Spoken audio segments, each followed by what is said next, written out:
variety of audiences.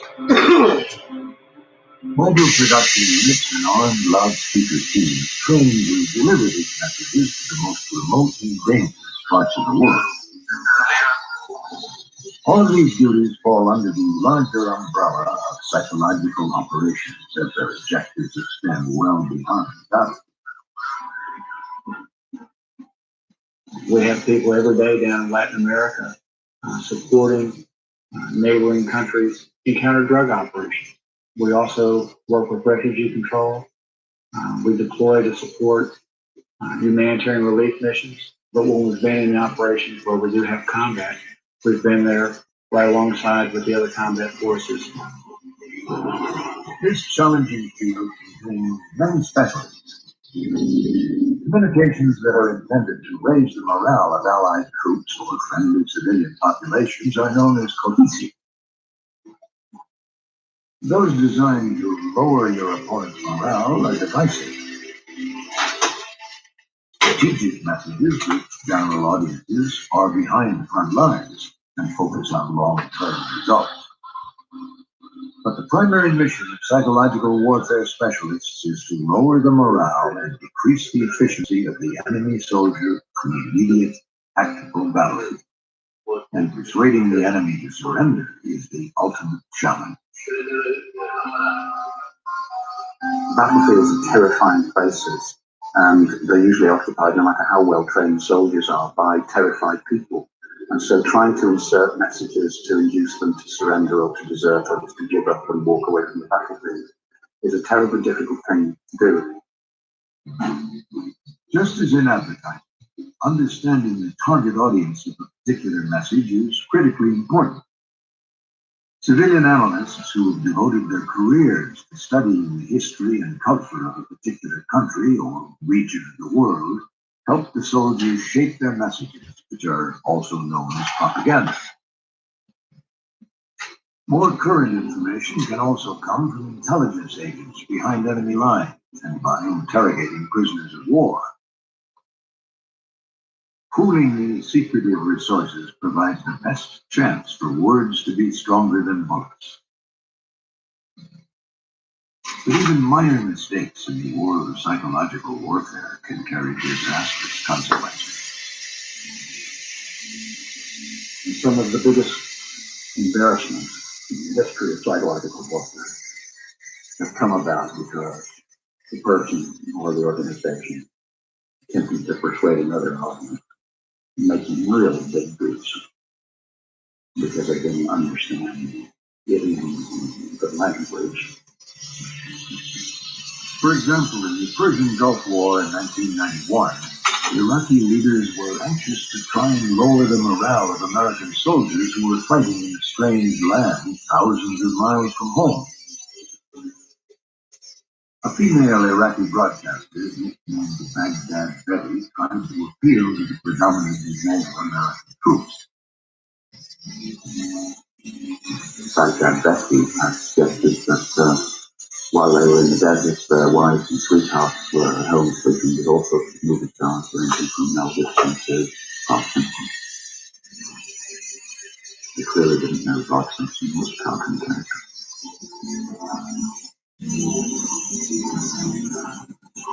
The modern systematic use of psychological warfare began to emerge during World War I.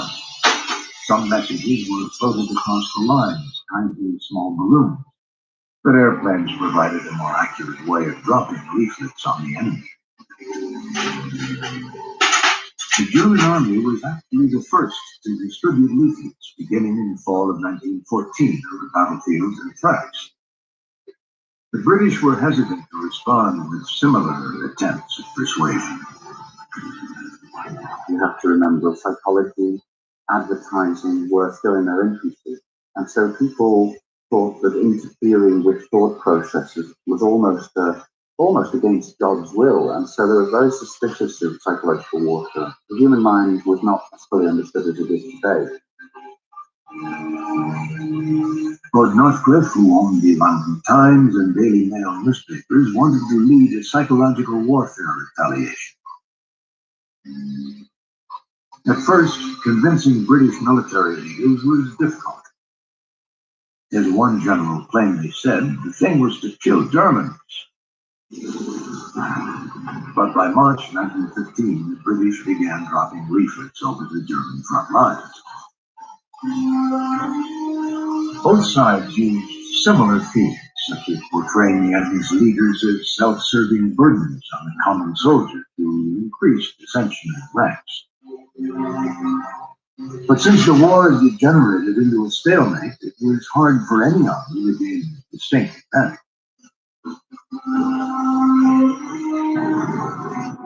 As the Allied navies constricted the amount of supplies that reached Germany, and as large amounts of men and material from America arrived in France in 1917, the tide of war began to turn. The morale of Allied soldiers began to rise, while the Germans' morale continued to sink, making them more vulnerable to psychological warfare. When some captured German prisoners of war revealed that they'd had very little food, American and British propagandists quickly swung into action. One of the most effective is the food leaflet. It said German prisoners of war received the same rations as American soldiers, and they listed in mouth-watering detail what the American soldier was eating, and many soldiers would with this leaflet in their hands. A clear sign that these words and pictures were successful was the fact that the German officers began to punish soldiers for reading Allied leaflets, or just for having them in their pockets. Allied victories on the battlefield, combined with continued German supply problems and the eventual ousting of Kaiser Wilhelm, all helped end the war by November 1918. General Erich von Ludendorff, one of the most senior members of the German General Staff, remarked that we were as hypnotized by the enemy propaganda as a rabbit gazed by a snake. A much lower-ranking member of the German army, a common infantryman, had also paid close attention to the Allies' success in World War I. Propaganda would become one of the cornerstones for his rise to power, the foundation upon which he would build his dream of world conquest.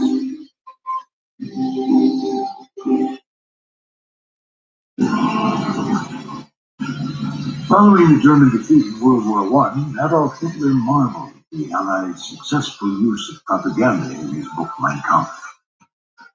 He wrote, "Our soldiers learned to think the way the enemy wanted them to think." Throughout the 1930s, Hitler and his information minister Joseph Goebbels became masters of strategic and political propaganda, both within Germany and on an international scale. But once World War II began in 1939, their focus remained more on civilian propaganda rather than on tactical psychological warfare. The British had dismantled their successful propaganda program after World War I and had to quickly scramble to resurrect their capabilities when World War II began. In the first few years of the war, the British were more willing to use black propaganda, deceptive messages that claimed to come from one country but actually originated in another. British propagandist named Sefton Delmer played a German radio character that claimed to be making broadcasts from an official German station inside that country. He attacked Churchill and the royal family to attract an audience and gain credibility, but he also subtly criticized the Nazi Party and promoted the idea that it was acceptable for German citizens to disagree with Hitler. Colorful personalities such as Delmer's were common in the field where imaginative thinkers were forced to work in the structured world of the military. The British Broadcasting Corporation, or BBC, was often used to deliver psychological warfare messages, since many German soldiers in France listened to this radio station. As the Germans prepared for a possible invasion across the English Channel in the summer of 1940, Broadcasters mockingly offered to teach the invaders English phrases that they might soon use. Examples such as, "I am burning," and "my boat is sinking," were repeated over and over again. The British were employing the truth in these messages, since they did have a system in place to literally set the ocean on fire by releasing and igniting oil offshore, as well as on beaches. But what they didn't tell the Germans was that this was only a limited capability, covering a small fraction of England's coastline. This was a prime example of what another British propagandist, Richard Crossman, termed selective truth, meaning the truth, but not necessarily the whole truth. Often what was left out in messages was just as important as what was left in. American psychological warriors first saw action during the North Africa campaign, November 1942. How's everybody? Jointly with their British counterparts. In fact, Allied persuasion efforts spelled a hodgepodge group from 4 different agencies in the 2 countries. General Dwight Eisenhower, commander of the North African landings, turned to Brigadier General Robert McClure to sort out the confusion. He had been the military attaché in London prior to this time. So he knew the British allies. One of the reasons why McClure was selected as the man for the job, because one of the duties that he had as military attaché was press relations. It's not because he had extensive background in psychological warfare. No one did. McClure's men stumbled through much of the North African campaign. Surrender appeals were sometimes dropped on German units that had recently enjoyed several battlefield victories. If we are losing, I say, well, retreat, then just basically forget about it. The other side's on a roll. You're not going to have any success. You might as well save everything and shut down. By the time the Allies advanced into Italy in July 1943, their psychological warfare efforts had improved. But even when messages were properly prepared and delivered when enemy morale was sufficiently low, failure was still possible. Credibility was essential, as the Allies learned after dropping one particular lead. It promised surrendering Germans the same food that American soldiers received, such as bacon and eggs. The Americans weren't misrepresenting facts, but German forces didn't believe that U.S. troops could possibly have access to luxuries like bacon and eggs during wartime. Even though the message was true, it backfired. It made German soldiers more suspicious of future Allied persuasion efforts. When General Eisenhower was named Supreme Allied Commander and charged with retaking Western Europe in 1943, he again put Brigadier General McClure in charge of all psychological warfare activities. The man who had fallen into this field by accident had become a true believer in the power of persuasion in combat. He was able to finally convince the Air Force to dedicate a special squad unit to drop aerial leakage. That was not an easy task when the Air Force felt that their primary purpose was to drop bombs and explosives, not papers. Once the Allies established a foothold on the continent in June 1944, their psychological warfare operations swung into action. In addition to dropping leaflets, loudspeaker teams advanced to the frontline troops to deliver messages in German that could be tailored to immediate battlefield situations. Loudspeaker teams are right on the scene. One of the most important things they did was to go to bunkers where the Germans were holed up and saying, look, you're surrounded. You have no way of getting out. You surrender, you treat honorably. And that often works. Loudspeakers were also mounted on tanks to offer more protection and to reduce casualties among these specialized soldiers.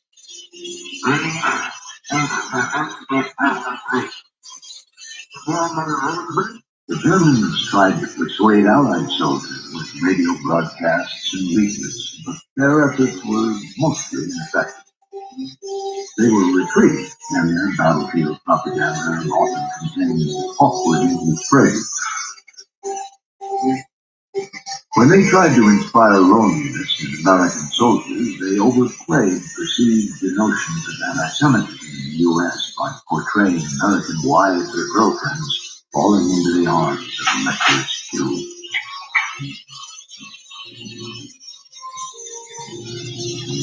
As the Allied advance continued, the American psychological warriors did resort to fictional propaganda in November 1944. In order to counter declining morale, German propagandists dropped a series of encouraging cohesive leaflets to their own soldiers from a fictional friend known as Sparky.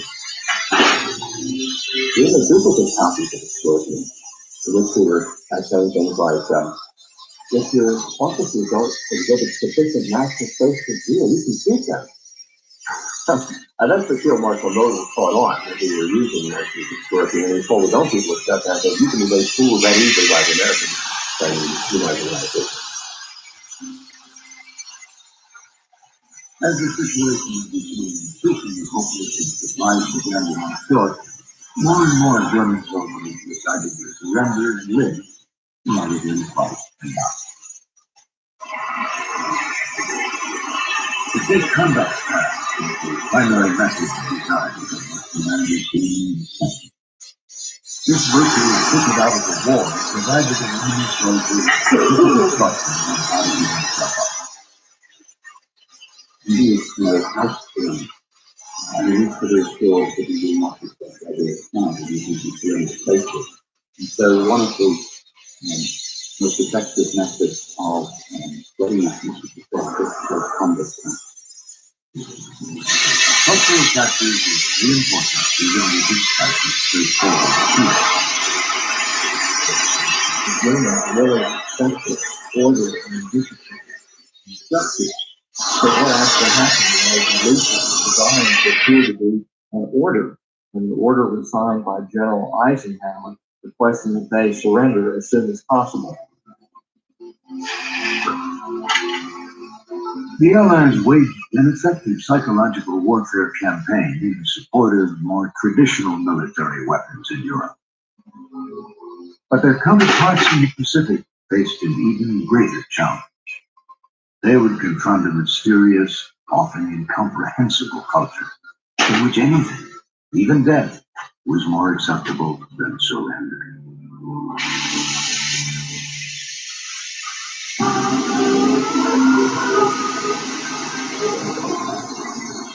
Just as American conventional forces were caught off guard by the Japanese at Pearl Harbor in 1941, the U.S. psychological warfare specialists were few in number, prepared to challenge their viewers.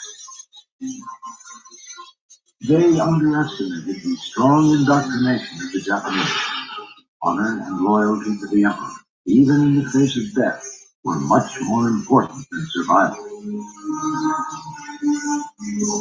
It was not until they decided to consult Japanese Americans being held in internment camps and had a chance to interrogate some of the early Japanese prisoners of war that they discovered how important the very word surrender was in that culture. We really started off on the wrong foot in the Pacific. Our first leaflet was, I surrender. Well, Japanese soldiers basically did not surrender. So we went over to the second leaflet was, I cease resistance, or I take the honor report. The protest has shown sample messages to prisoners of war and culturally similar groups such as recent Japanese immigrants, and making changes based on their feedback became known as pre-testing. Because of the complexities of the Japanese language and culture, the Americans took the process a step further.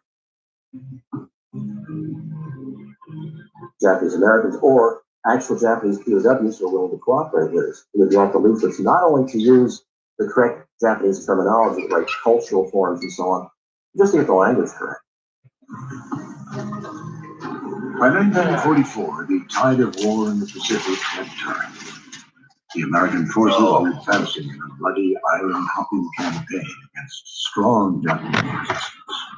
The Japanese soldiers were running low on food and other supplies, and morale was falling, but still very few surrendered. Yes, everybody. Guy Cobb, what's up? Homebrew. However, U.S. psychological I know where he warfare is. had I'm some just success. looking for an update. Japanese soldiers, however, missing, put themselves in harm's way and make loudspeaker broadcasts to the enemy in You know the Japanese. brew. The Americans also dropped leaflets before and after devastating raids by U.S. bombers. He's at Jersey working today. Stressed the superiority of American firepower and the futility of resistance. Resistance is futile. This is what's going to happen tomorrow, 07 year clock. And it happens.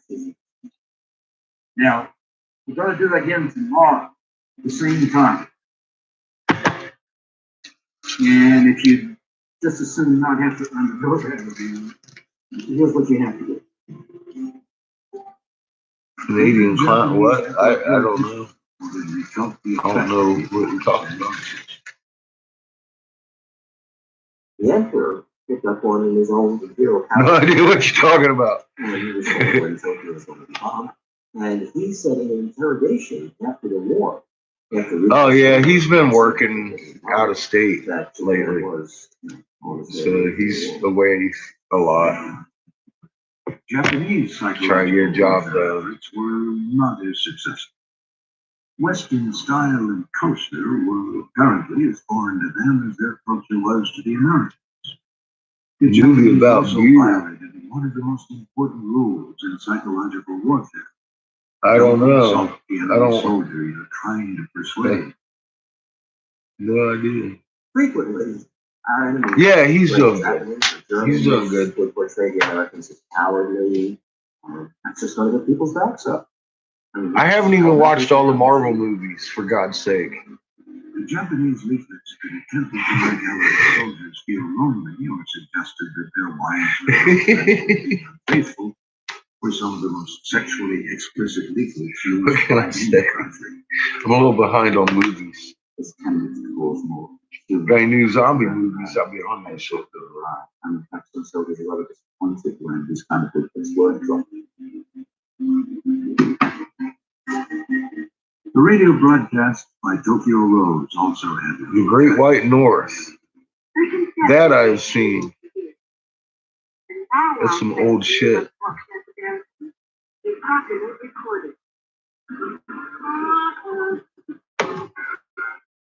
She may have made some. But I haven't seen it in a long time. I remember it was funny as fuck. Fighting was authoritative for the matter. I remember that. And it was about At the end of beer. World War II, hundreds of thousands Yep. of enemy troops had surrendered to Allied forces. That it was. Many of them clutching safe conduct passes or other leaflets.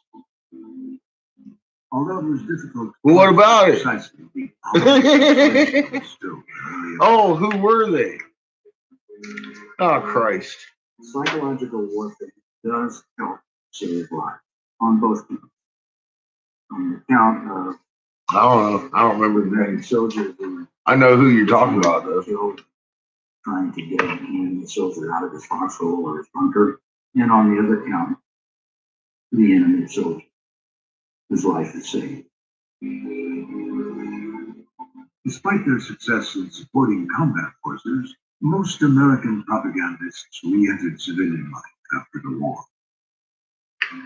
Again, Brigadier General Robert McClure lobbied for more resources.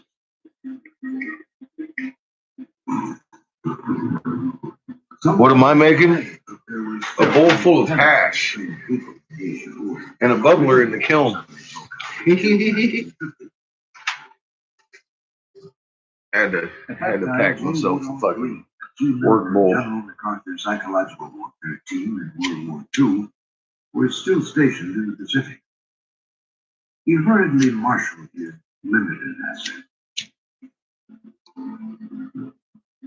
The predominantly American United Nations psychological warfare team faced an opponent similar to the Japanese. Good ass. Just as in World War II, the Americans learned by trial and error. Once the Chinese entered the conflict on the communist side in October 1950, the Americans well. Got ya. South Korean personnel worked with the Americans to make loudspeaker broadcasts, both ground and for the first time in the air. Manufacturer's warranty. We sent you several notices in the mail that if you have yet to extend your warranty, you have I don't have a fucking vehicle warranty.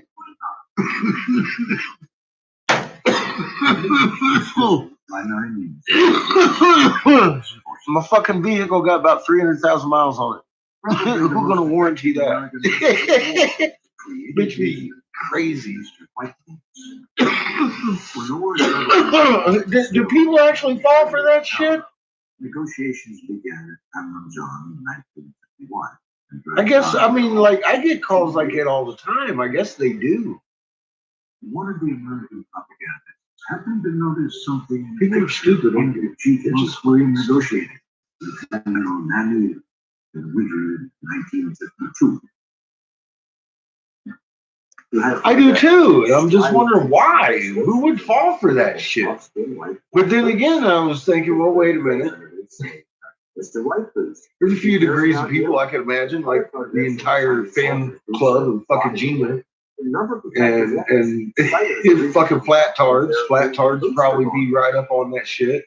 Oh, my warranty's out. You ain't even got a car. The fucking. They were especially fond of referring to American leaders as anti-imperialist running dogs of capitalism.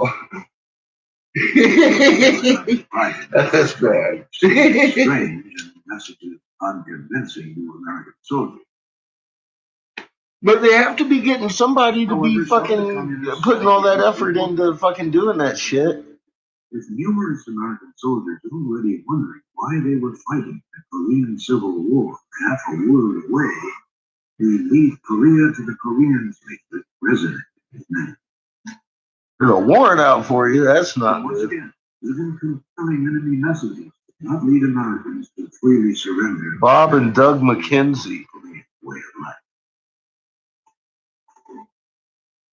Following the Korean War, I guess that's your Canadians. Capabilities in America were drastically reduced in the mid-1950s.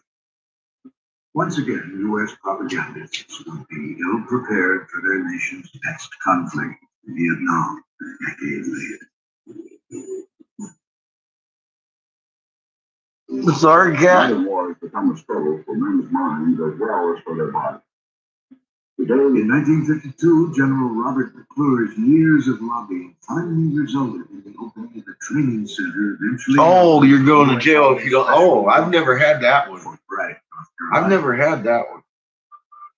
Besides being You go into jail if you don't send me money. Psychological warfare personnel. Yeah, that doesn't work for me. Units that grew into the U.S. Army Special Take me, Forces. motherfucker. Better bring friends. Despite McClure's efforts in the 1950s, U.S. propagandists still struggled. So, that way you'll find out if it's the real cops or not, because they will bring friends. As the conflict in Vietnam. Psychological operations were silent. All encompassing. Oh, shit. Hi, Paula Connor. One reason that more propagandist resources were devoted to winning the hearts and minds of friendly or neutral civilians than in earlier conflicts. 200 feet? Okay, it wasn't that far, huh? Types of enemy forces. Regular North Vietnamese Army soldiers, or NPA, and local South Vietnamese guerrilla fighters. So it just moved down the block. C presented yet another challenge for U.S. psychological warfare specialists. One audio recording. He just moved down the block. Where's the other barriers? Did you go back and find any of them?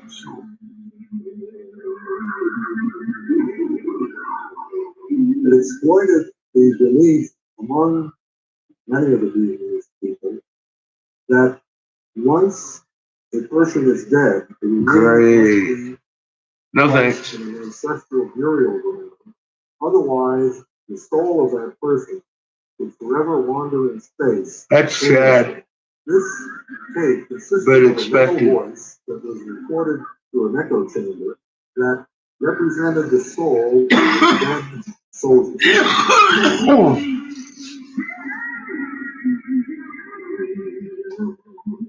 But in some cases, the recording was actually too persuasive for its own good. The tape was so effective that we were instructed not to have it played within earshot of South Vietnamese forces because they too were as susceptible as the Viet Cong or North Vietnamese. Tracking it before you go. Improvements in high-speed presses meant that leaflet output in Vietnam. Yeah, that's a good idea. That's a Some good, units damn had good full idea. presses operating around the clock and print enough leaflets to stretch 100 miles from end to end each day. This level of output and the effectiveness of many of the messages made these production centers targets in D.C., a country where there was no safe haven. You're back in Kentucky. Rick Hoffman was the operations sergeant at the regional printing facility in Saigon.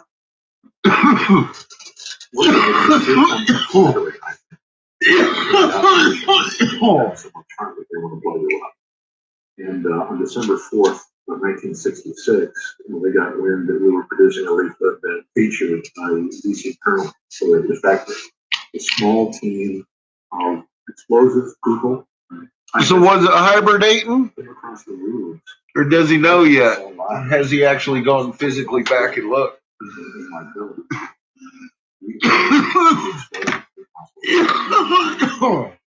These photographs show how extensive the damage was. But the leaflets had already been loaded on trucks before the explosion, and they were delivered on schedule. Using enemy soldiers to actually write personalized messages or make loudspeaker broadcasts to their own troops was the primary tactic of America's most effective propaganda program in Vietnam. It was known as Chuhot, meaning open arms. The Americans and South Vietnamese promoted it as the first step towards a better way of life.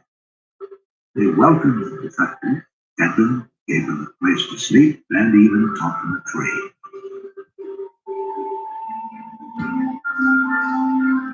Sometimes defectors were used immediately after they'd surrendered to influence a battle that was still taking place. Such circumstances called for special quick reaction leaflets. As many as 50,000 leaflets could be delivered by air in an hour's time.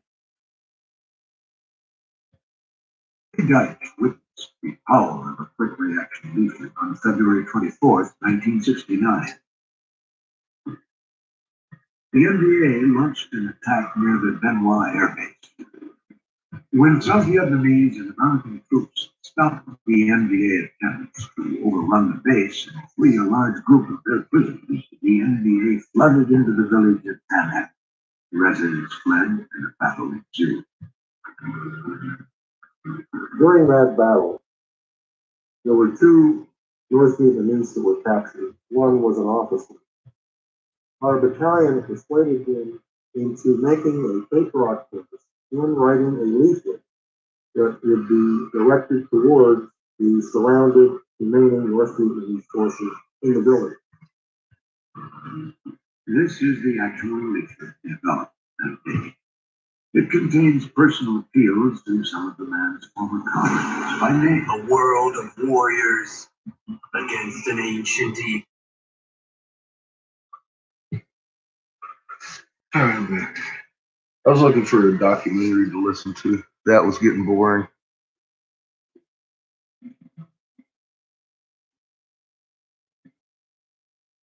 In the year 1852, the French writer and translator Théophile Gautier made a journey to the city then known as Istanbul, the capital of the Ottoman Empire. Thanks to the new technology of the steamship that now crisscrossed the Mediterranean, he made the journey from Paris in just under 11 days. Gautier stayed in the city for nearly 3 months, and during that time, he wrote a book full of his observations. They're worried about it heating up the volcanoes. As a young man, Gautier had dreamed. My car's going to heat up the volcano. I'll tell you what. And so his descriptions of the city of Istanbul during this time are always infused. I'm just going to get upset about that. As though the city he was appraising. I bet you're yelling at the TV. But I would too. I don't blame you one bit. You yell right at that inanimate object. God damn it. Fucking throw shit. No, don't throw shit at it, Molly. On the opposite shore. This view is so strangely beautiful that it is oh my god. Yeah, the melted ice is going to heat the volcanoes. one of those This is just great illustrate some stuff. fairy tale. Gautier walked the streets of Istanbul for weeks, National Geographic can suck up a bag of fucking tingly cobras. wandering down the narrow alleys and crumbling cobbled boulevards, and all the time writing about what he saw. And everywhere he went, he became increasingly aware of the vanished. You know they've got an excuse for everything that comes up.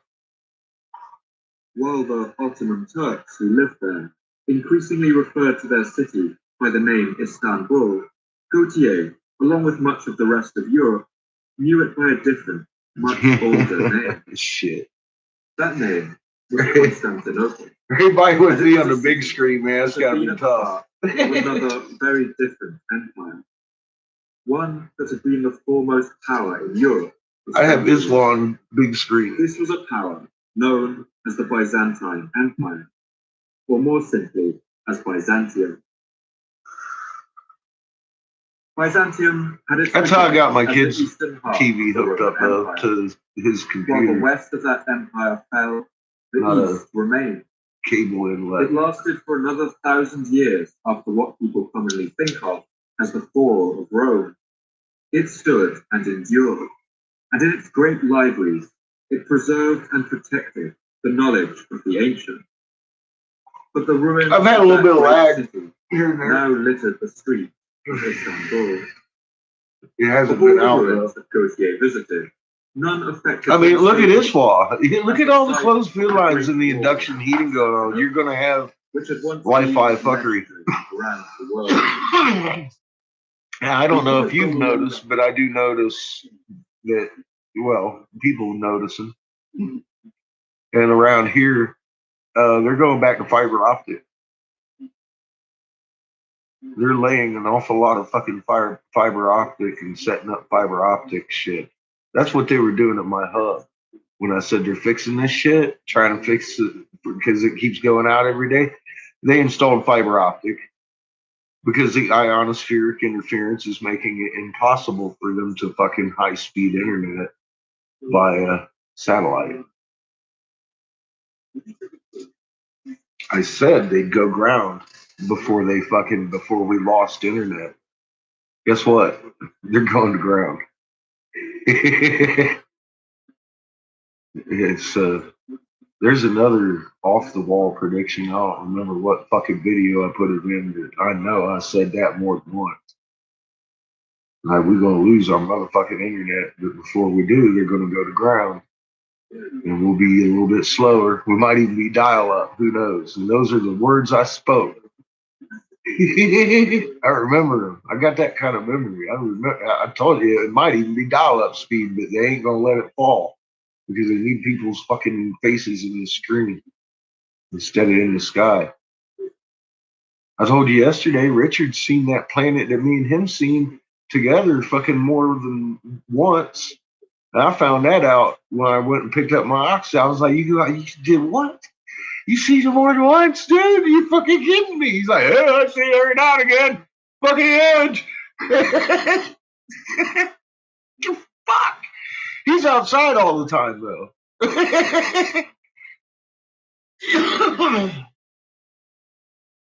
I was laughing. I said, Richard, I don't even think I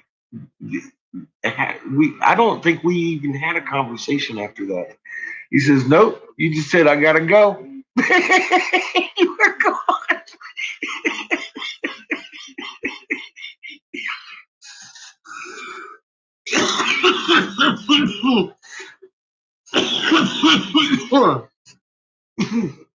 I didn't realize he'd seen the shit before. He was probably just seeing what kind of reaction I was going to have. I didn't do well. I thought we were all going to die.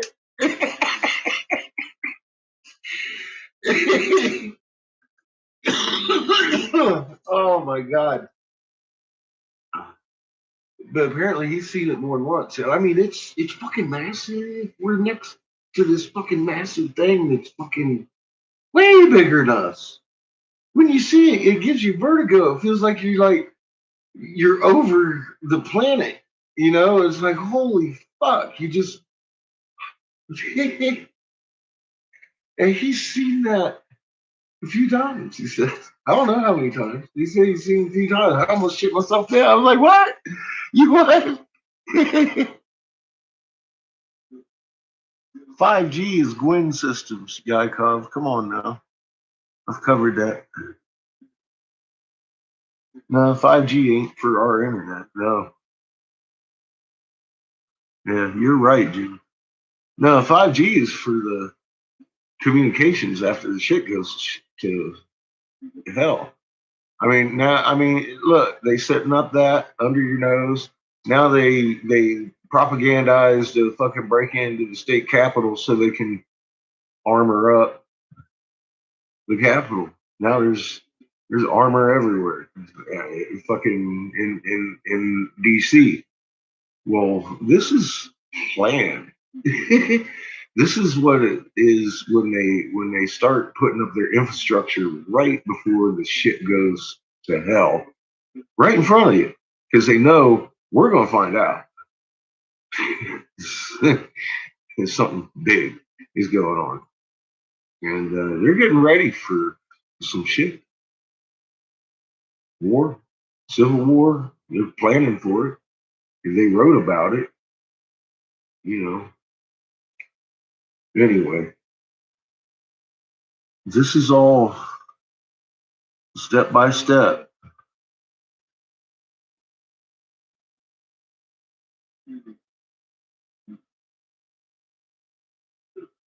Boston, no, haven't. No,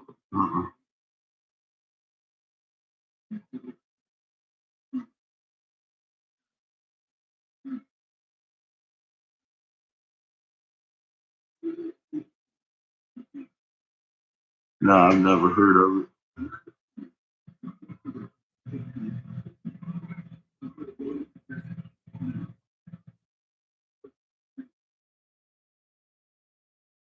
Yeah, no, that doesn't work, Yakov. With the pepper spray and kids sucks.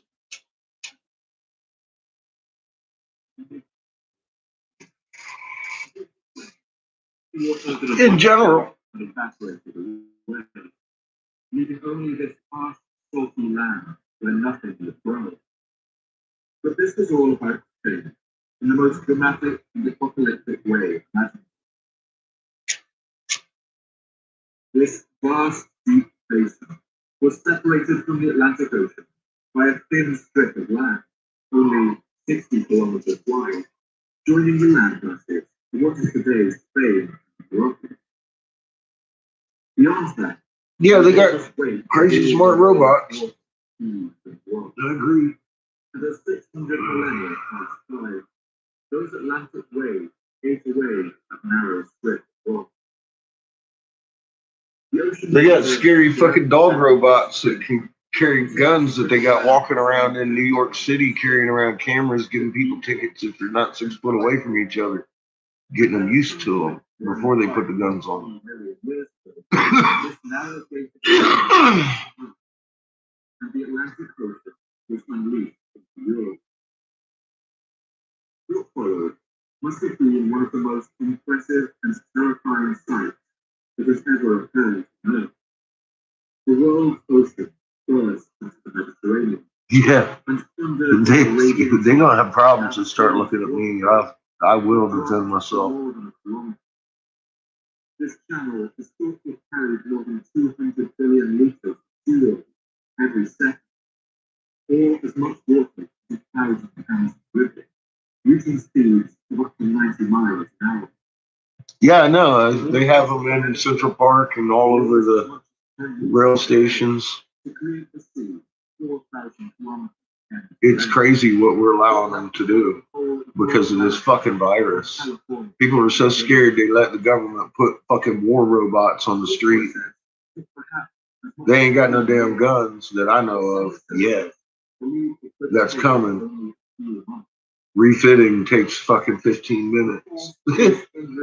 Reprogramming into different modes like a push of a fucking button. And these triggered mega tsunamis more than 100 meters high. This deluge is known today as the Thanksgiving. Because you know they're already pre-programmed for different jobs.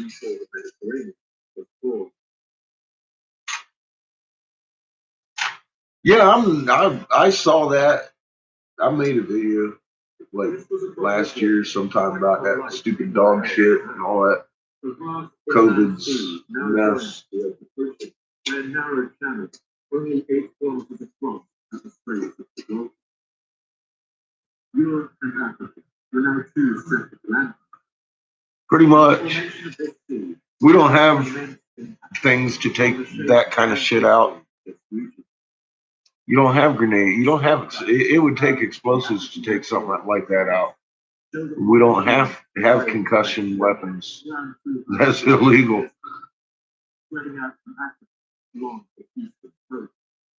Shotgun ain't even gonna fucking scratch that thing. It'd be all like if it could laugh at you, it would.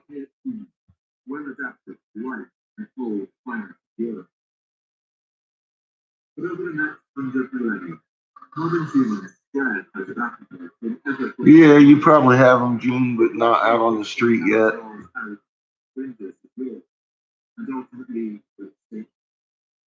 I mean, you guys, the Crown Vatican DC Corporation, the Crown Vatican, we are owned, 180 nations of us are owned by the Crown Vatican. You're closer to the heart than we are. I'm sure you've got drones. You just don't know about them yet.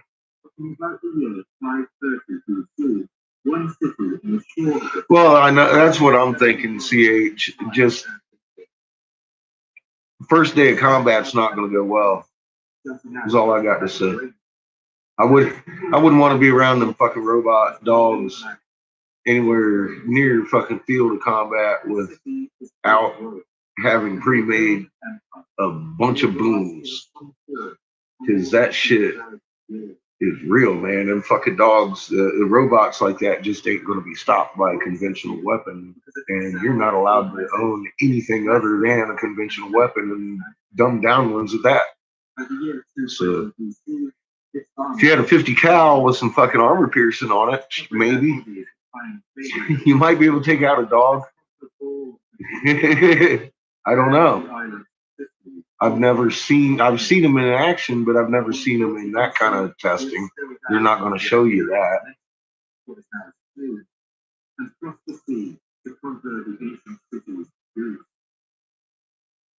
Romans found a way of expanding their territory that was financially so. He's a UK strain. Well, Yakov, like I said, man, the damn cold virus, the reason they can't cure it is because once it gets in you, it fucking mutates 3 different versions of itself. At least. So there you go. They're just feeding the people full of shit.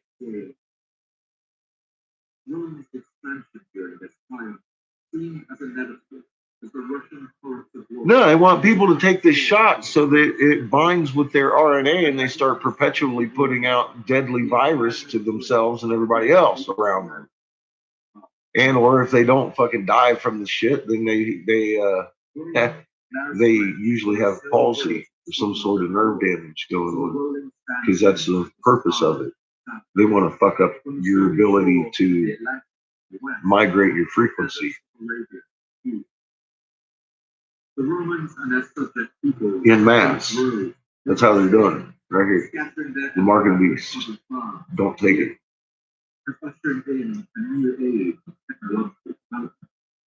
But they also ruthlessly exploited the land for profit and exterminated any who resisted with extreme cruelty.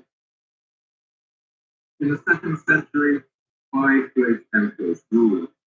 Among them, the emperors Trajan, Hadrian, Mark, ruler. Yeah, June, it's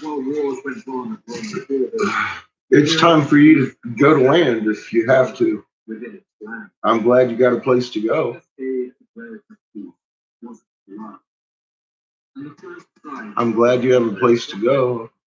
Truly, that's good news, because it's that time. In the winter of the year 165, Rome was at war. You're either going to go to land or you're going to make a stand. I ain't going nowhere. I ain't getting no jab. I ain't getting no fucking test. I ain't having it. I ain't having no part of their fucking farm. And they'll stay away. I don't care if they do come door to door. They'll miss my door.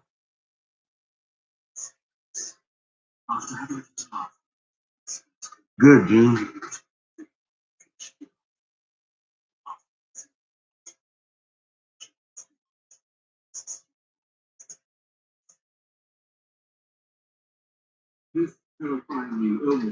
Yeah, Jackie, those drones are crazy. We don't know exactly what this plague was. By its description, it may have been smoke, possibly combined with a simultaneous outbreak of measles. Whatever it was, the plague quickly spread. I'd get a hold of what I could, CH. In the city of Canada, where the Romans were trying to fight off after the siege, the Roman historian Mariana Margarita. I remember Battlestar Galactica. That's kind of where we're going. It's all right. I don't have any fear of them. Shit, man, they got metal parts in them. Well, you can bend that shit. You ball it up into a little crumbly ball and toss that shit back at the motherfucker that sent it to you. Defense, yo. You're loud. These Roman soldiers soon became home. But they would unwittingly lead an invisible enemy right into the heart of the enemy. On his Jeep? Nice. Who's driving? Who's driving? Who's shooting? Settle that shit and go. Get them dogs. How you doing, Lauren? The Assyrian writer, Lucian Armstrong, writes like the houses of Rome. That's awesome. With magical symbols and spells, painted and drawn, the war blocked the evil. The records of London and China also record the period. Yeah, I got a massive magnet in my chest. Suggesting the worldwide pandemic of February before. This outbreak, known to history as the Antonine Plague, is thought to have killed somewhere in the region of 2% of the population, or around 2 million people. You got a massive magnet in your chest too. You just gotta turn it over to the right power. We're all magnetos. That's the thing. I mean, you look, when they were writing about these things coming, it was all about us, all these miracles happening, because we can all do, each and every individual of us do the same things. We're all magnets wrapped in the skin suit. Soon, rival generals fought viciously for the food of rule, burning cities to the ground and expending the empire's energy in 20 self-destructive wars. the end of the 3rd century, France and Mediterranean Empire. I know, Yakov. I hate talking to stupid machines. AI fucking answering bots. They're crazy.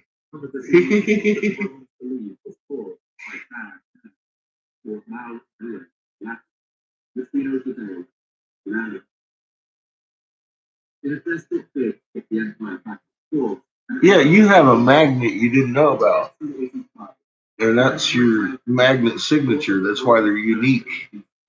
Every magnet signature is unique. It goes through your body at 1748 hertz, and it's very evident when you get goosebumps, emotional over something. That's 1748 hertz oscillations between the hair and the follicle. Dun, dun, dun. It's biological, and you're a magnet.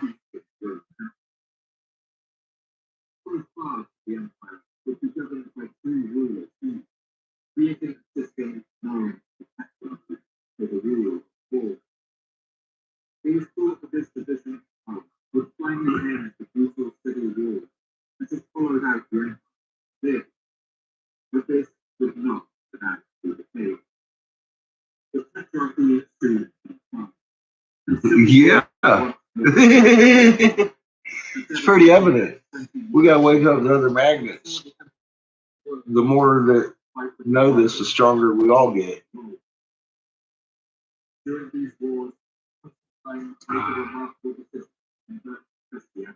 That's another thing they didn't like. That's why they had to divide us. That's why they try to divide us down to the smallest unit they can. Self. Including yogis trying to improve yourself. Way to do it. By improving life for others, you're improving yourself.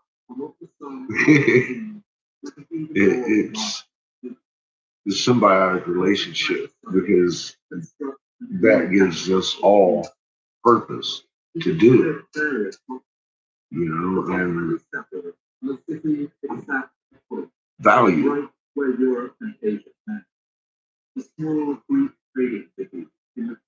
How you doing today? I am too, Lord.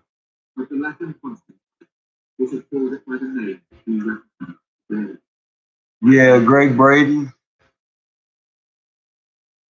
I point people out to that place sometimes. They've got some good information. Greg Braden's a little bit off. I've given him raw several times. I don't know. He's got a good portion of the puzzle. We could help him put his whole puzzle together that he's trying to prove. And the mechanism, how to make it work, all that good stuff. And I think he could help, humanity a lot more than I could if he got down and started understanding what we know. We'll see. I don't know. I've given him raw a few times. What's up, Rebel? How you doing? What's up, Jason? How you doing, buddy? What is that? Careful what you ask for, brother. Yeah, we're in a bizarre world, sir. It's gonna get worse. I'm telling you, Jay. You know that. Come on, buddy. I've been warning you. Get out of your cities. It's gonna be fucking crazy, stupid.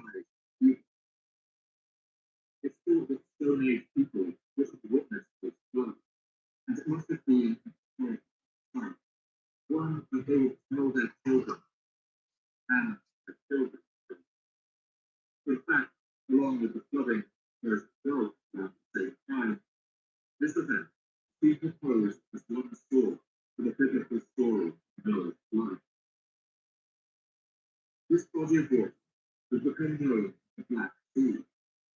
Today, its shores belong to the nations Russia, Ukraine, The sun nova occurred before the moon landing.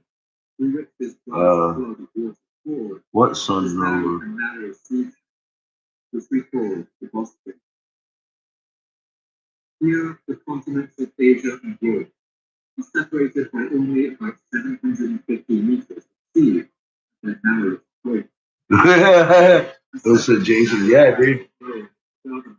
I told you, dude, it's gonna get worse. It's gonna get worse. And not just the people, everything exponentially is, we're, hey,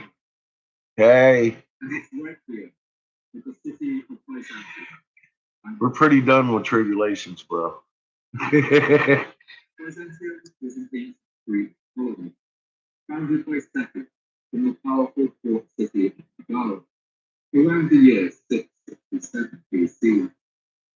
Folklore attributes the founding of the city to a prince of Megara named Byzantium.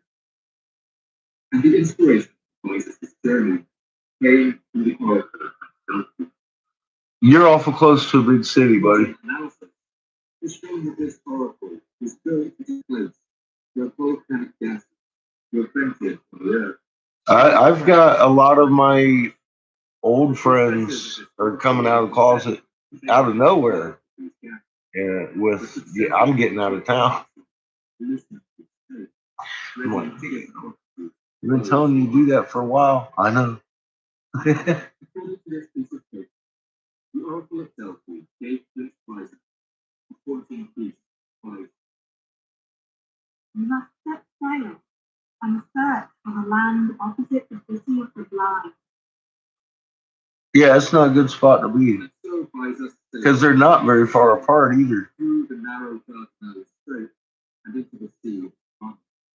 And there he saw what he was looking for. Yeah, Elon moved to Texas. The Greek colony named Chalcedon was established. The prizes saw immediately that the Europeans like the sea was a much better place for home, a defensible position with a large. Yeah, a lot of people are bugging out right now. Like I said, it's time to go to ground or make a stand because we're on the cusp of a new beginning. It might not look pretty. It might not look pretty at all. But it needs to happen. Not the way they're going to make it happen, but the way creator's going to make it happen. This was a natural process, controlling all the land-based trade area between continents. It has also controlled all shipping that pass between the Black Sea and the Mediterranean.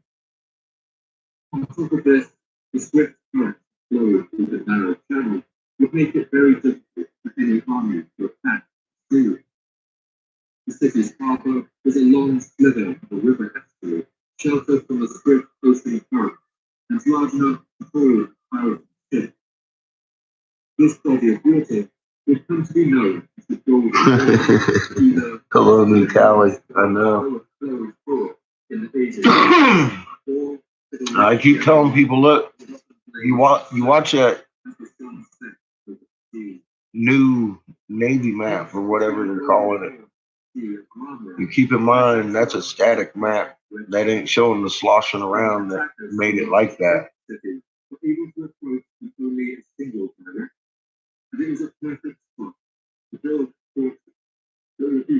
The ones who ain't got no straight heart ain't gonna be going anywhere anyway. They go vapor. Yeah, you're right, Lauren. Everybody wants to know where the safe spot is in your heart, and that's the only safe spot there is in those. The frequency you're putting out. That's your safety. Are there safer geographic locations? Fuck yes.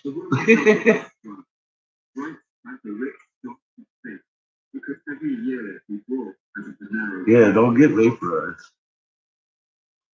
Yeah, you can move to a safer geographic location. I would encourage it.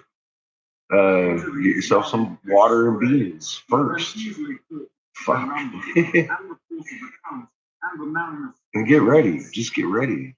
Stand ready. Quiet. And keep that magnet calm. That's you're pretty. I mean, I know that's on repeat, but have you got it down yet? Me either. Byzantium was conquered and became where the Persian Empire had its spot in Greece. It was even besieged going to the ground where the Greeks lost. How you doing, TK? I ain't sitting here trying to be no Zen master. I don't know how. When the Emperor Diocletian split the empire, It's human. Byzantium was chosen. I forgot how to be a human. And finally, in the year 3. See, there you go. Now you just wait. You got all that out of the way. Good job. That's fucking awesome. Yeah, you're steps ahead. And I mean, as far as I can tell, that's a good measure. I've been saving water for a long time, and occasionally I'll use the water I have saved because something happens to the water supply. It'll freeze or whatever, and I'll be out of water for a few days. And I've gone through quite a few gallons of bottled water before. And I was like, I'm glad I listened to my own advice, because if I didn't, number one, I'd be hypocritical. Number two, I'd be thirsty. I wouldn't have had coffee. I had coffee every day. I had coffee every day. All I did is open the jug and boil the fucking water. I didn't care. I never got sick because I boiled the water even before I made my coffee with it. Just boil it, just in case there's bacteria or something you don't know about in the water from sitting in the jug for a long time. Just use your simple rules, and it's better to have water than not.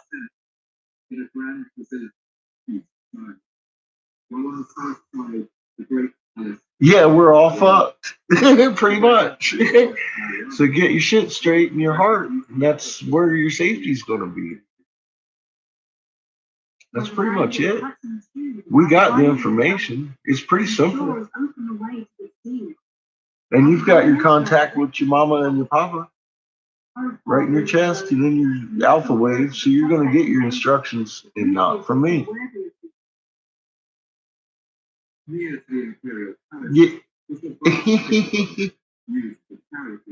Jason, you might want to refill your water when you get there. But don't drain it until the day you start moving them. You can carry empty. Listen to my boy.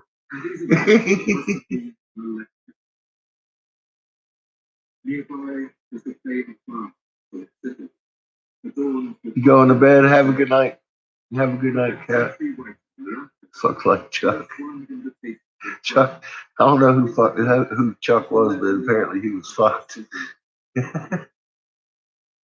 Yeah, Jason, you can empty the water. Just don't empty it until the day you move it. That way, just in case, you still got it.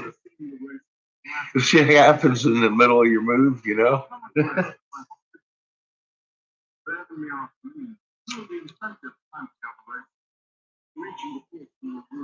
Yeah, I'd move my water first. I'm going there. I don't know. My mind does things like that. That way you can be filling that fucking water back up real quick.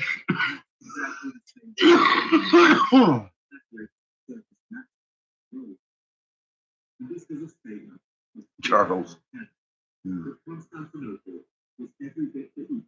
Rowboat, kayak that you know? It's not a bad idea. Depending on your geography. I don't have much water around me. I'm hoping to keep it that way.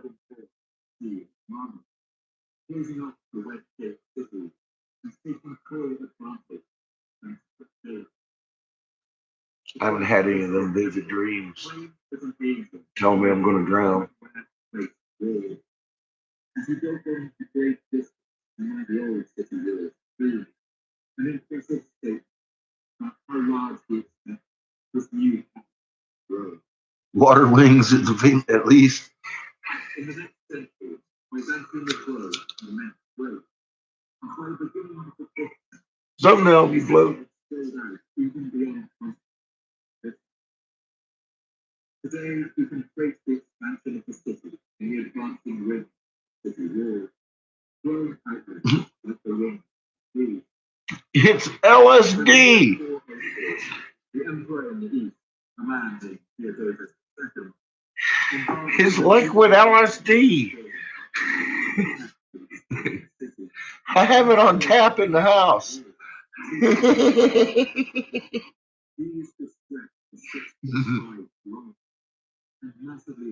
God, I love it. The world these walls demonstrate the ambition of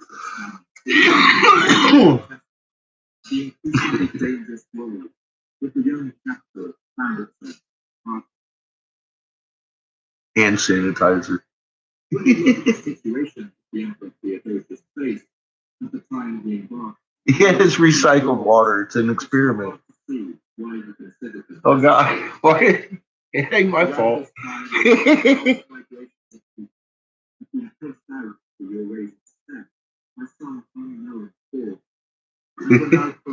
Ain't my fault your wife wants to kill you. I don't know what you done.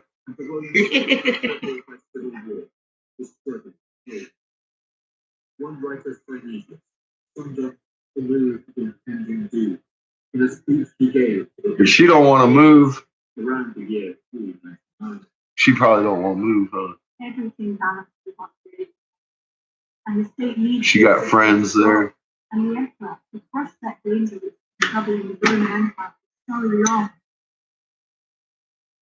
2 years into his reign, in the year 410 AD, the Emperor Theodosius received news of an unthinkable tragedy. Stuck by the water. An army of Goths, led by the general Alaric, Yeah, he's got water. for the great city of Rome through time. And on the third Now he's going to have to move it to a secure location. city, while the sack of Rome It's starting to get crazy. it was still an act that shocked the world. It's fucking time. Writing about 10 years later, described this point. It's a good idea, robot.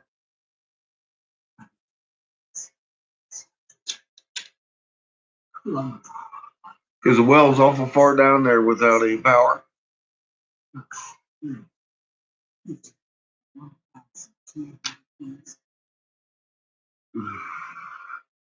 The writer thinks the road. Here's the thing.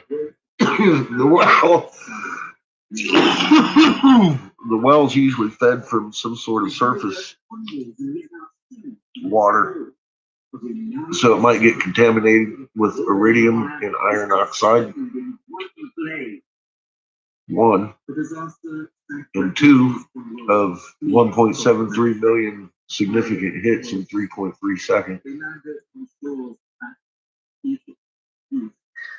And 2, small quakes change geysers, paths of rivers, and will cut your fucking well in half. So, bottle water now while you got it, just in case.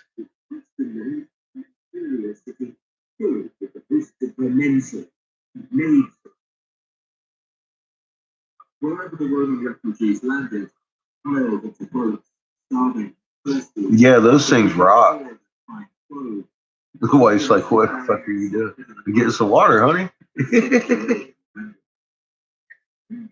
Yeah, those are heavy duty. Rome, with its clearest security of wealth, would be with It does. It takes a lot of power to suck up the water. So I said, without power, that shit's a long ways down. You better have a small bucket. Fit down that well hole. Kind of ain't what, about 6, 9 inches deep and wide. The springs near you. That's cool too. But again, that might become contaminated with iron oxide and iridium. This is a ring, arranged one after the other, each full of life. What's up, Hillbilly? How you doing? This note could be immediately flooded with using an ingenious system of pipe ran along the length of the wall, providing instant effect to the city reflected. The final porous wall was almost 5 meters thick and 12 meters high, including 96 pounds each with 20. Yeah, the bucket won't fit down the well. Not those kind. Decorated with long red bricks. If you got a manual pump, that's not bad, but again, it might become contaminated or cut off.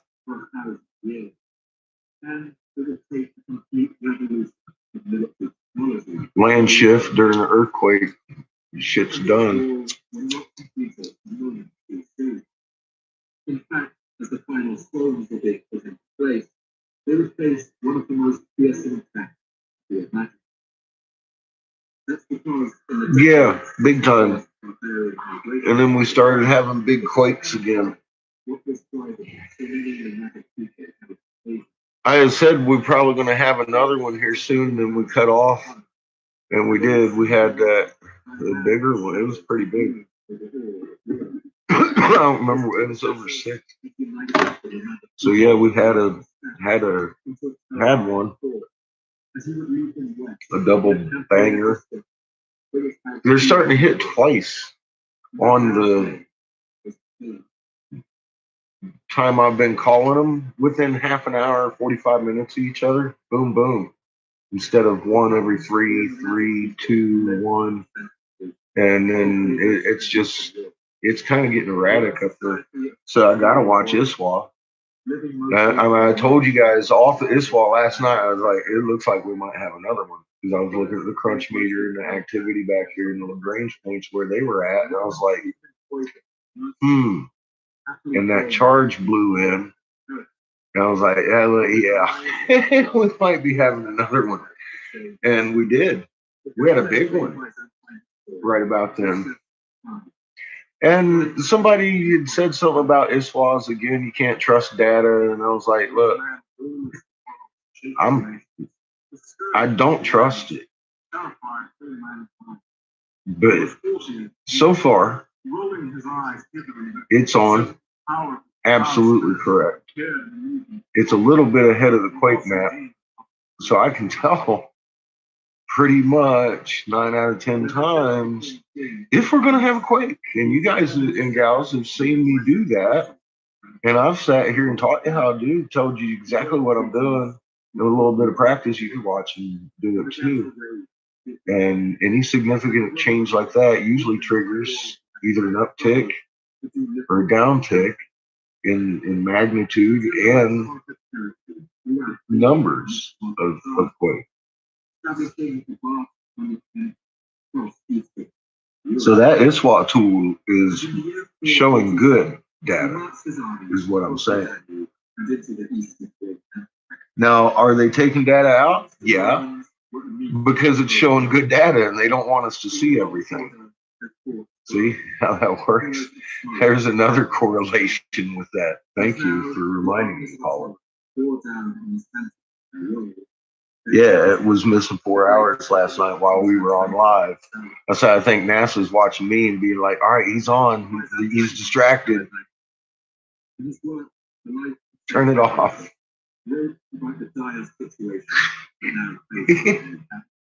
They know I have you guys over there fucking emailing them, sitting on their Twitter feed with Ra throwing dingly cobras at them and shit.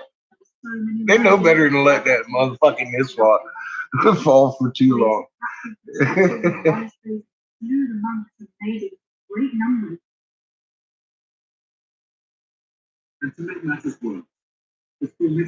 They've been fighting with with you for generations, a bottle of water, and now here you are.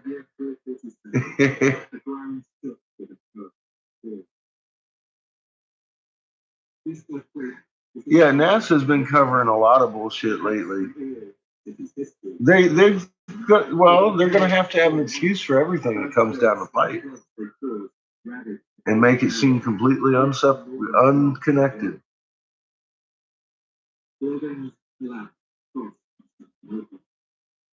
It's picking up a little speed, isn't it, Nick?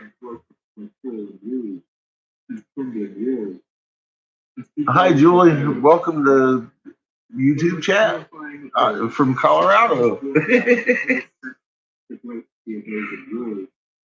only thing standing between the people of the city and the approaching army. For the citizens of Constantinople, this must be utterly terrible. These wars have taken Yeah, to a point. I mean, well, Jackie, you found me. They allowed you to find me. I do have to keep. The only reason I can imagine is because they're actually learning more off of me than my average viewer. Because this stuff is well past their 33rd degree initiate fucking information, and they know it. So, yeah, you can find truth. And the funny thing is, as it is, I make you do your own homework, so you're not believing a word I say, because I'm not going to tell you shit. I'll show you. I'll show you where to go find what I found, or even more. But yeah, I'm not going to tell you how to feel. I'll call you a fucktard, maybe, if you don't get it.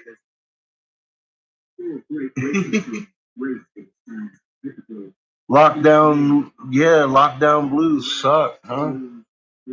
I hear they're getting hard starting to test people and shit. But might be. Well, the thing is, look, the UK just handed them Hong Kong not long ago. They still get their money printed from the Crown Bank. Their presidents are still, their leaders are just like ours. They're in lockdown. We, America, United States, owned the Wuhan lab. $3.7 million just to open the damn thing up over there. We imported the COVID out of fucking Canada into that lab and then released it. Now China has a scapegoat, us, and we have a scapegoat, them. And neither one of them are lying, really. They're just not telling the fucking truth. The whole truth, nothing but the truth, is it's a Crown Vatican DC corporation thing. The NWO is securely in place while it has everybody looking for it. Funny enough. Kind of like the cats in Texas looking for ISIS. Like, you fuck nuts. ISIS was derived, funded, we still train and recruit from Washington, D.C., not from the borders of fucking Texas. Jesus. Who are these people? Who are these people they show on the news? I've seen them out there on the border wanting to shoot somebody brown just because they're fucking trying to come across the border. And I'm all like, hey, have you ever stopped and thought about what you've done? The world's full of people like that. We need to get to them at some point. Well, I'll figure that out when we figure out the flat tards, I think. Oh, dear. The road seems long, but it's probably only about a mile. It's just been a long trip. Shit.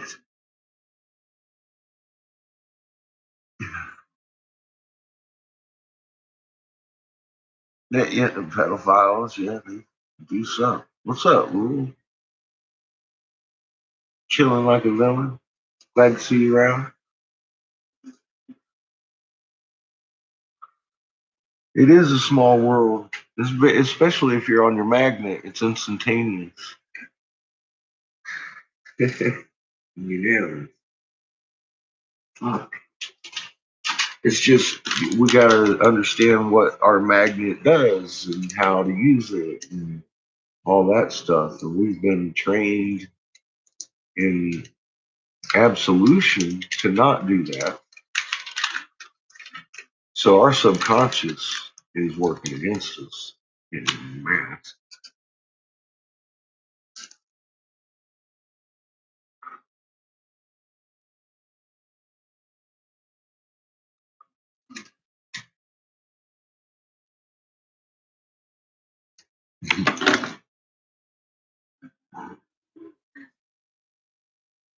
So it makes me wonder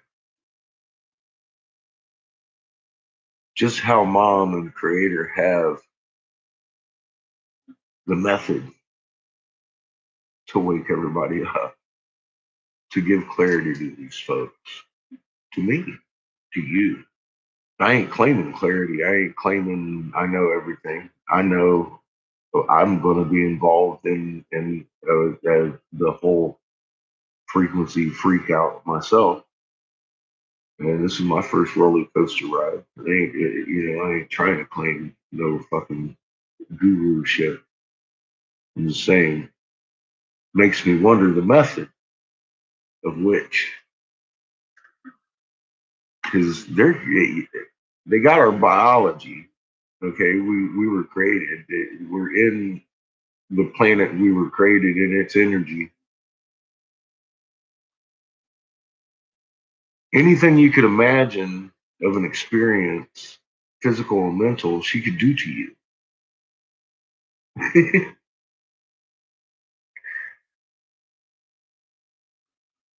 So it just makes you fucking wonder.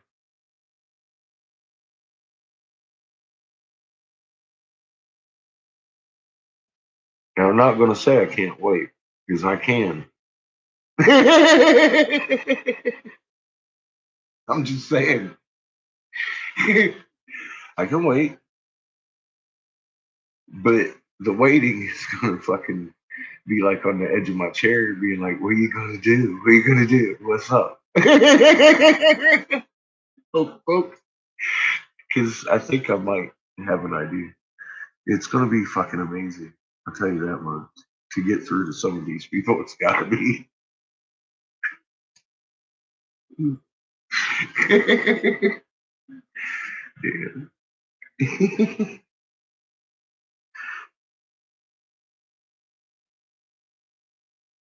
Well, some people are actually starting to wake up in mass too. I mean, like, there's a lot of people starting to wake up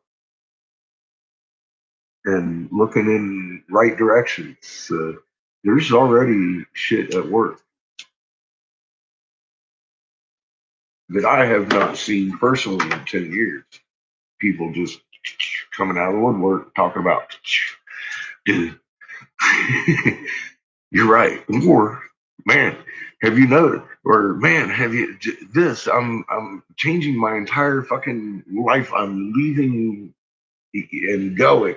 And I'm like, well, wow, go. If you're being, I mean, like people that I never thought would ever like leave the big city that I've known for 30 years got a hold of me like in the last couple of weeks. Quit. He worked downtown Philly in the courthouse, worked there for decades. He's like, dude, I gotta get out. I was like, get out of Philly. I gotta get out, out. I'm moving. I was like, wow. So 2020 did a wake up a few people.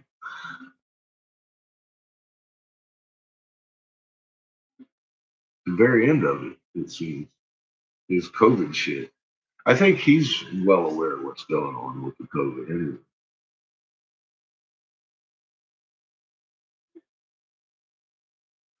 And he used to be like, I complained about the city clerk, my friend, the city clerk. Your friend, the city clerk, they are the machine. Because I'm not. I don't do the machine. He used to be the city clerk for decades. He just walked away. He's like, I'm out.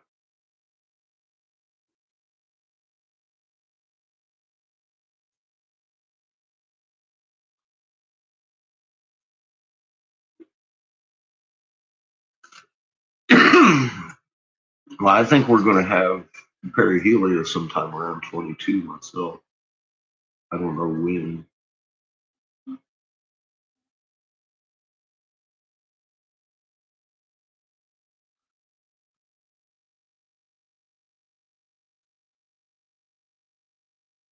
First month into first shutdown in Cali. You know, the first shutdowns in Cali were because the feds were releasing sick people that they had brought over with the healthy people without quarantining anybody. And the mayors of some of these cities were throwing themselves into emergency lockdown because there was no time left in court or left. They were going to release everybody, and they were like, fuck that, because they were challenging them in court, and there wasn't going to be time, and so they subverted that, and then I was like, oh shit, look, here comes fucking lockdown, because I could see them testing the waters in Cali like that, and they did.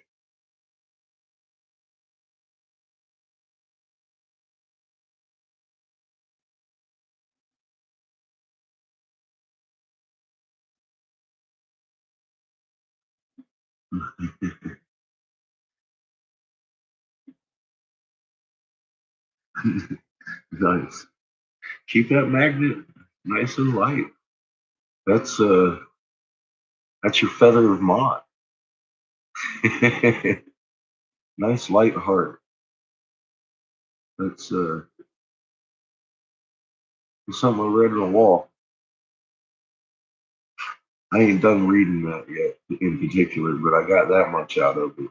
I was like, yeah, that's not what they say it is. It's not funerary. Fuck, it's not funerary. None of that shit that I haven't looked at a lot of it though. Self-admittedly, I don't know shit about Egypt. I'm just saying the ones I've looked at in funerary that say is funeral shit in the tombs. You got nothing to do about fucking death. It's about how you live and what's important in your heart and your frequency to the creator. And you gotta keep that light heart. And it's like it makes total sense.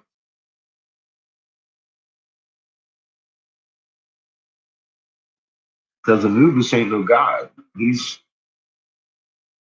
just a brighter light than we are. He knows a little more than we do in the scope of things.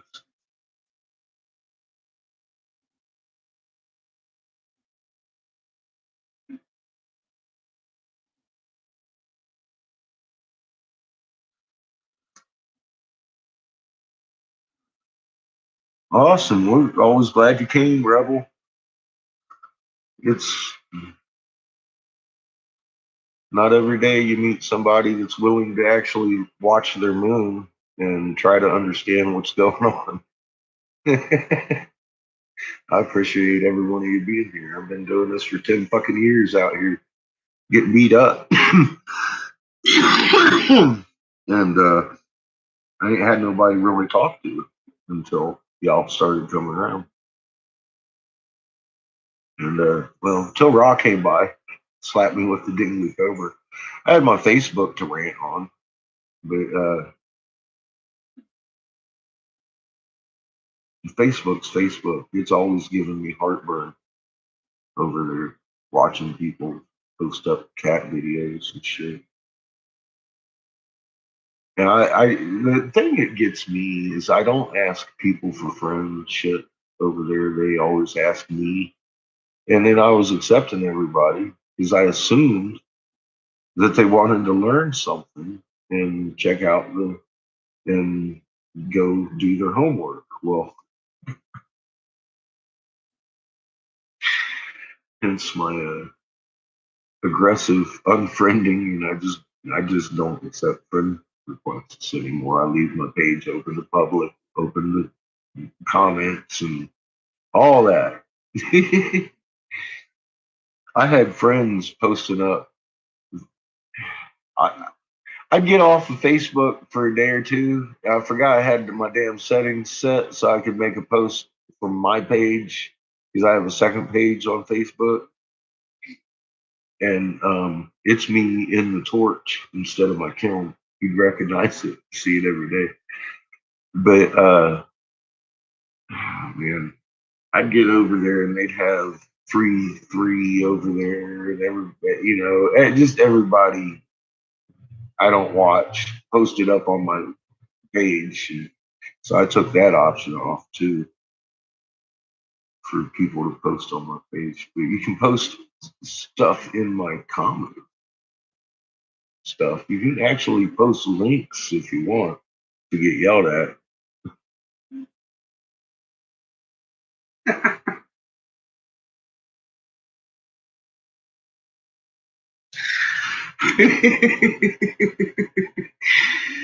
Oh God.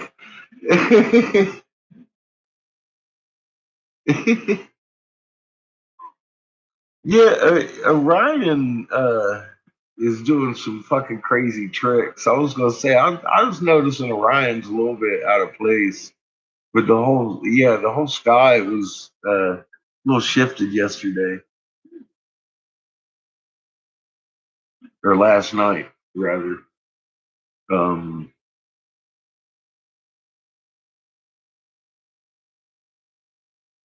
and the sun is coming up like almost due east again. So I mean that's another indicator we had a pretty good tilt in one direction or another. And that's I've said and well, I mean, we're getting pushed between a bunch of magnets. We're going to start doing that. Our compasses are doing that. And they're saying that the North Pole is moving, and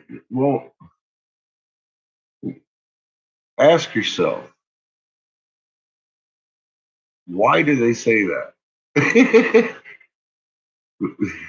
I'll give you a short answer. Polar vortex and all those other swirls are indicators that other north poles are fucking with our instrumentation. That's why. It's not our north pole of our planet moving around. It's the north pole of your fucking compass moving around. And it's because it's being influenced by other big magnets near us. That's another one of those, cover stories that they come up with, the global warming. You can literally hear the Inuits talking about the glaciers melting and stuff. And in the original footage, I made the movie, I made the clip with his original speech, which included the words, because the earth is tilted. The sun and everything else is coming up different. Well, in the environmental commercial, it cut that part out.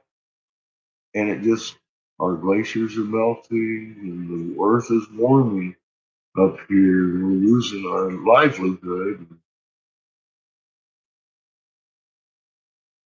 And then this lady's voice comes in because of global warming instead of because the earth is tilted and the sun is rising differently.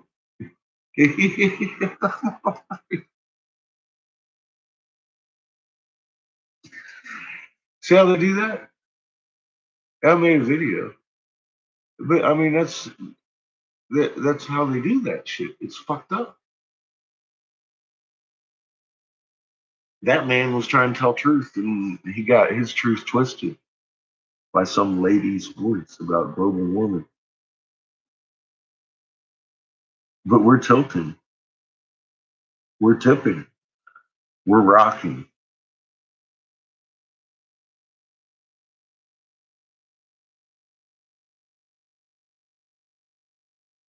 Yeah, I haven't been much on social media of late. I haven't been policing my YouTube channel too much. Just once a day, I'll go over there, see if I got sex trolls, see if I need to pin up a troll. They're becoming rarer and rarer, and weaker and weaker. They give up quickly, and um, some of them I don't know if they're people or what, but I mean, if you come on my fucking,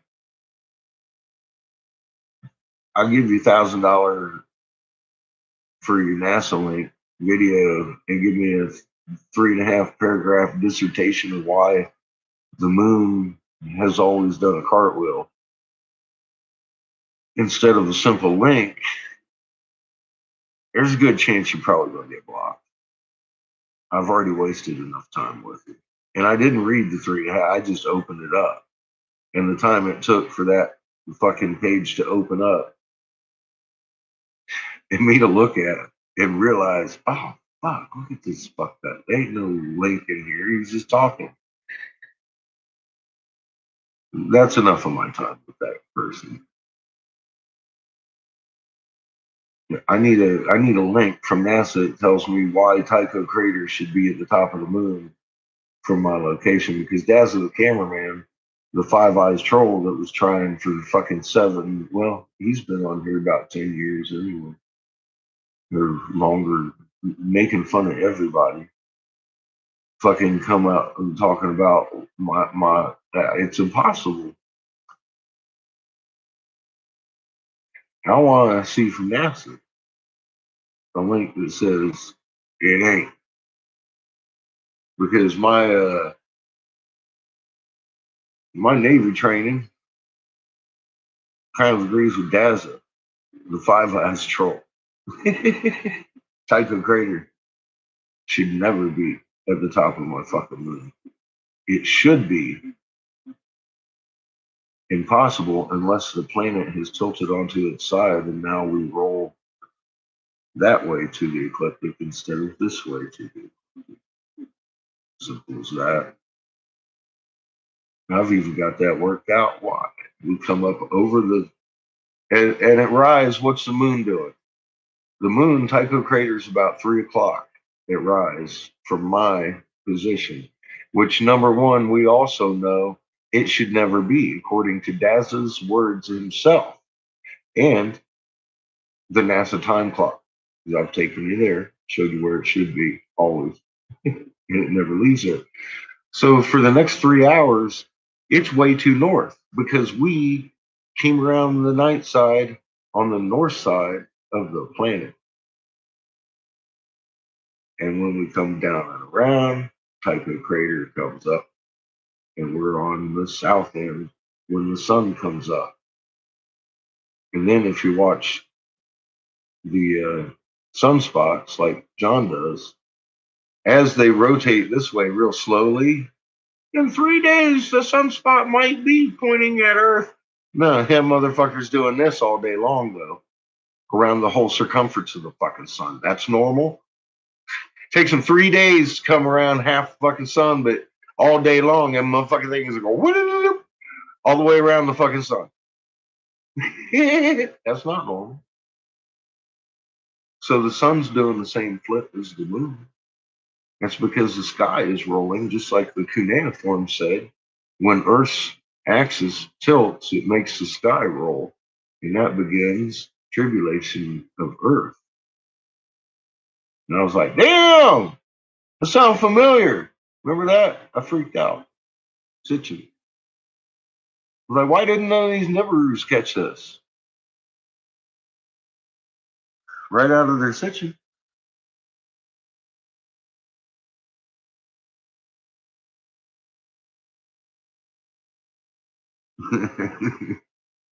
Looking for intelligent life, it's a rough search, isn't it?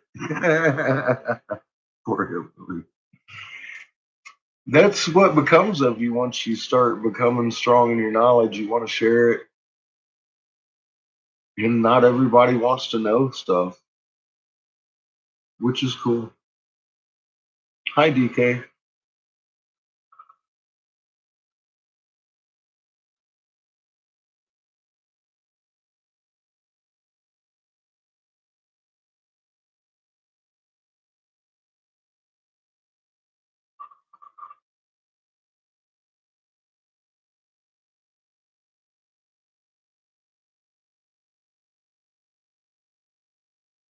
Well, thank you. Humanity thanks you for helping.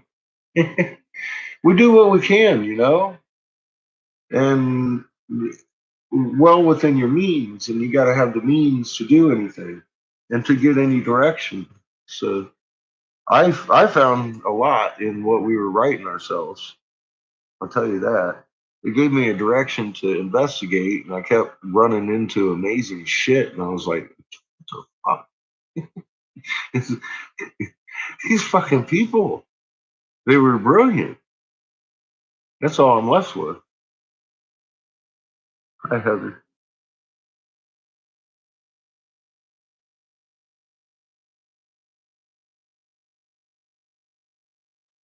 Yeah, it's supposed to be in a long time.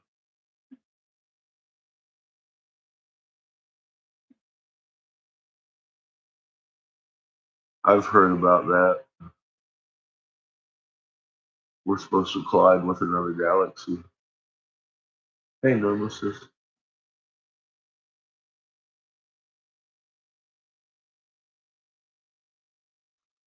No, we know exactly enough. I tell you, it's creator's plan. All this information's been dumped on us, and it's not for naught. There's more to come. It's just you have. I have my instructions. Keep my calm heart and wait for the call. And like I said, I just want to. I'm curious about the mechanism of this call because it's going to be everybody. And I know it's a human or your magnet or both. But I mean, what's it going to do? How's she going to? How's she going to wake everybody up? She could do anything she wanted to, anything.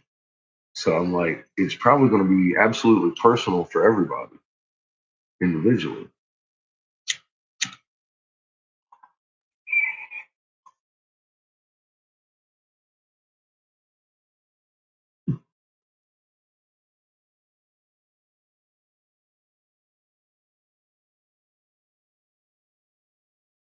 Yeah, and people say, "Oh man, I feel like I'm late." I'm like, "You're not late.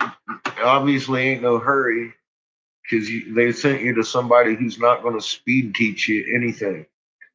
Hi, Kaibo. Now, if you want to speed teach yourself, have at. It's a self-paced fucking program over there.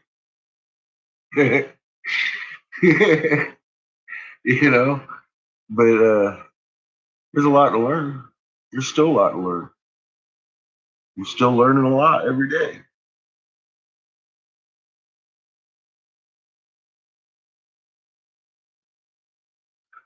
Yeah, we've been shaking for some time. Oh, excuse me. Man, my boy Richard, my oxygen man, and I sat there and looked at and felt like I was going to fall on the planet because it was so huge, come out of the sky. He said he's seen that shit a few times. I can't get over that.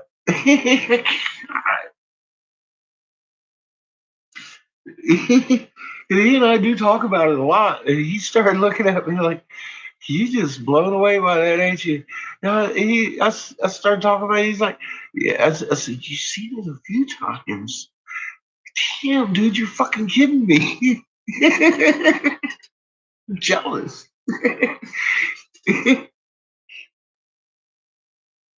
Yeah, we're right on time. This is Creator's Plan. I don't have any idea when you're supposed to show up. Boom, there you are. Then I'm going to point you at the same video I pointed at everybody else and crack you in the knuckles with my ruler and send you on your way. You're going to get butt hurt or not.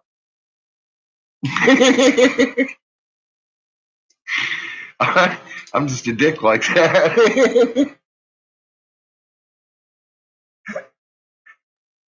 Hey, Cindy.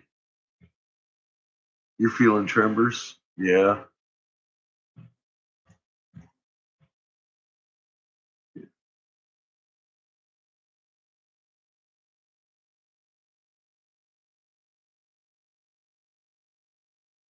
Yeah, it's real, but it seems like an illusion.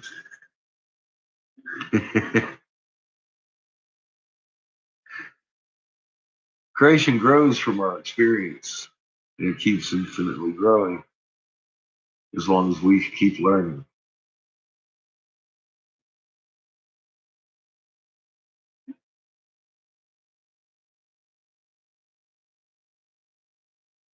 I kind of like that.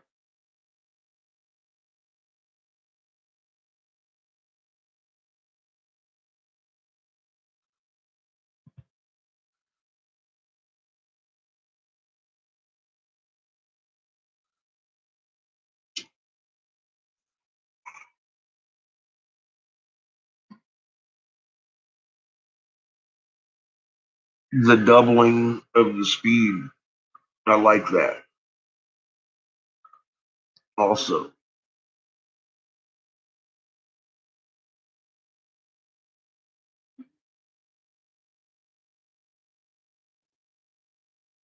Yeah, he's okay.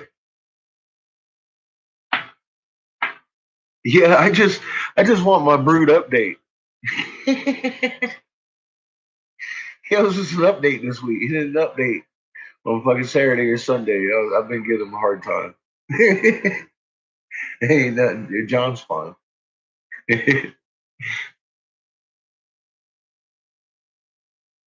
He's just away from. He's working in Jersey. He's working away from home again in the hotel. And his life's kind of upside down. So I'm trying to give him a hard time and laugh at the same time. Get him to laugh. Marijuana, have her some fucking homebrew.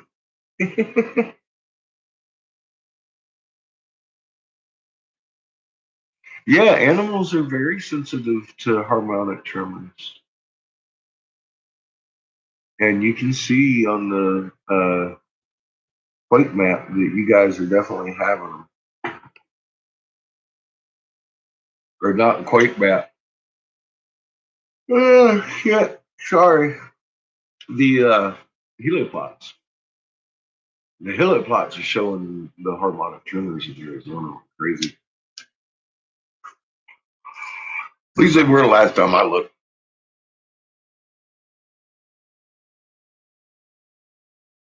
Beautiful day today too.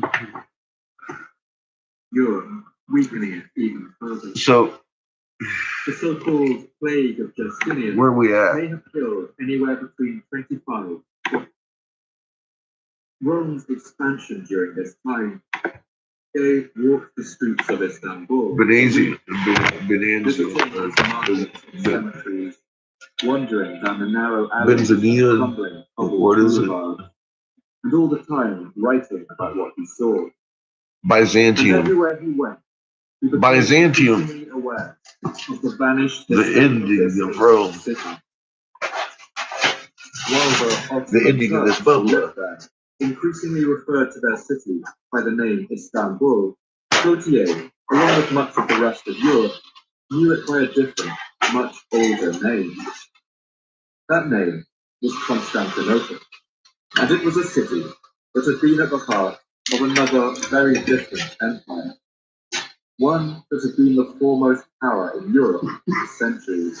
This was a power known as the Byzantine Empire, or more simply, as Byzantium. Byzantium had its beginning as the eastern half of the Roman Empire. While the west of that empire fell, the east remained. It lasted for another 1,000 years after what people commonly think of as the fall of Rome. It stood and endured, and in its great libraries, it preserved and protected the knowledge of the ancients. But the ruins of that great city now littered the streets of Istanbul. Of all the ruins that Gautier visited, none affected him so deeply as the sight of the great walls of Constantinople, which had once been legendary around the world. We would have gone along the whole outer extent of these ancient walls of Byzantium had we not been too much fatigued. I do not suppose that there is in the world a ride more extremely melancholy than on this road, which extends for nearly a league between a cemetery and a mass of ruins. The ramparts, composed of two lines of walls flanked with square towers, have at their base a large moat, at present cultivated throughout, which is again surrounded by a stone parapet, forming in fact three lines of fortification. These are the walls of Constantine, at least such as have been left of them, after time previous earthquakes have done their worst upon them. Gautier writes movingly about the masses of overgrown vegetation now growing on the ancient walls, fig trees sprouting from their towers, and vines and grasses bursting from the cracks in the masonry. Here and there, a gigantic crevice severed a tower from top to bottom. Farther on, a mass of walls had fallen into the moat, but where the masonry was wanted, the elements had supplied earth and seed. A flood had supplied the place of a missing battlement and turned into a tree. The thousand tendrils of parasitical plants had sustained the stone which would otherwise have fallen. The line of walls raised to the sky its battered profile, draped with ivy and gilded by time. The whole haunting scene seemed like something out of a dream or a magical tale, as the weight of the city's history seemed to weigh down on him. It was difficult to believe that a living city lay behind the defeat ramparts which hid Constantinople from our view. It had been easier to believe oneself near some of those cities of the Arabian legend, all the inhabitants of which had been, by some magical process, turned into stone. As he walked the length of those walls under the soft Istanbul sun, Gautier must have asked himself, how could the mighty walls of such a fortress city ever have fallen? How could a city that had once been at the center of the world now be home to such a scattering of rubble and ruin? And what in all the world had happened to the great legacy of Byzantium?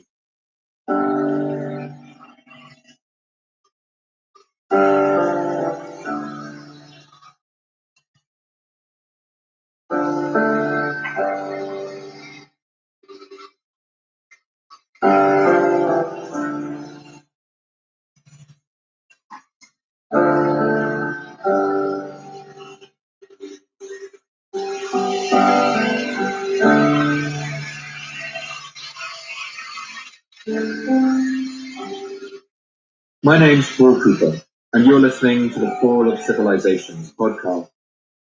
Each episode, I look at a civilization of the past that rose to glory, and then collapsed into the ashes of history. I want to ask, what did they have in common? What led to their fall? And what did it feel like to be a person alive at the time, who witnessed the end of their world? In this episode, I can I want answer to all look at that. one of history's They most died, remarkable they're stories in the of the Bible. and it must have sucked. That's the 1,000-year epic of the Byzantine Empire. I want to explore how this civilization suffered the loss of its western half and continued the unbroken legacy of Rome right through the Middle Ages. I want to examine how it formed a bridge between two continents and two ages, before ultimately being crushed between them both. And I want to tell the story of how it was that the impregnable walls of Constantinople were finally brought crashing to the ground.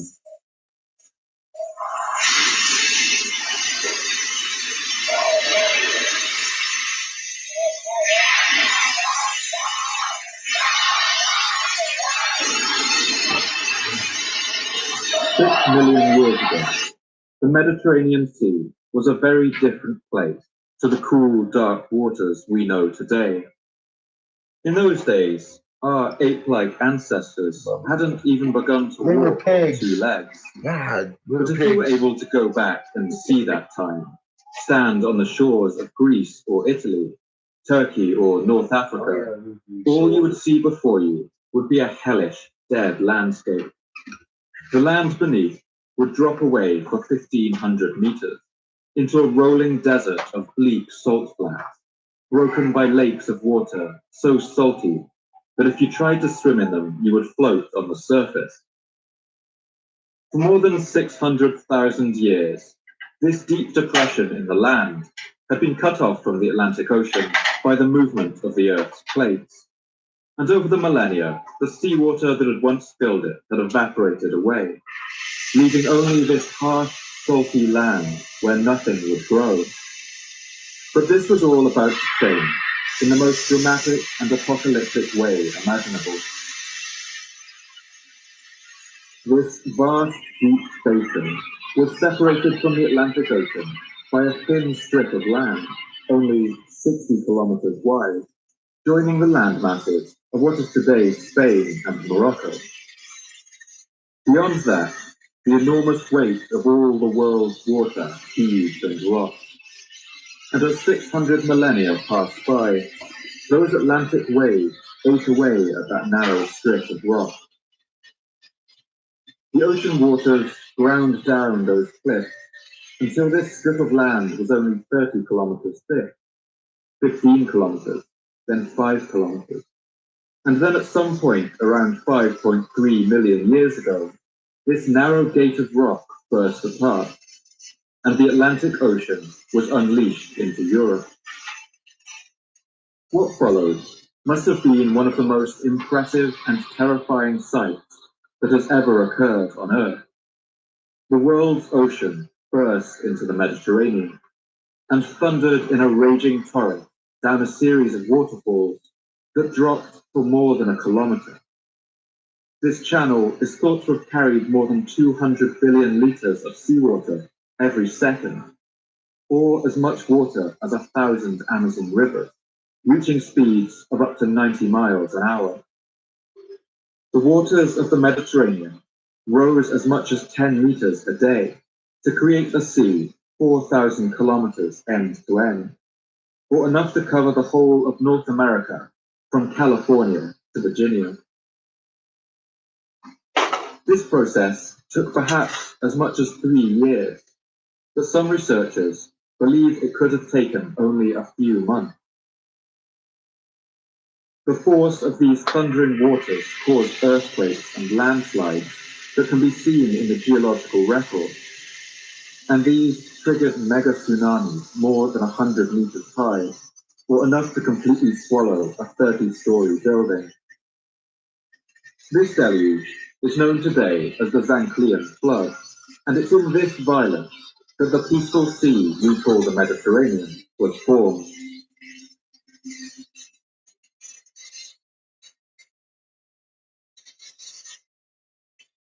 This was a body of water quite unlike anywhere else on Earth. A vast inland sea now joined the open ocean by a narrow channel only 8 kilometers across at the Straits of Gibraltar. Europe and Africa were now 2 separate landmasses, and the formation of this sea would have an immense impact on the shape and history of this region. Skull fragments found in the Apodema cave in Greece show that modern humans arrived at the Mediterranean around 200,000 years ago, spreading out from Africa along its eastern coast. These early arrivals were initially outcompeted by Neanderthals, a species of archaic humans well adapted to life in the cold climate of Europe. But over the next 100 millennia, Modern humans spread out of Africa in ever greater numbers. They gradually pushed the Neanderthals out into the fringes of Europe and ultimately to extinction.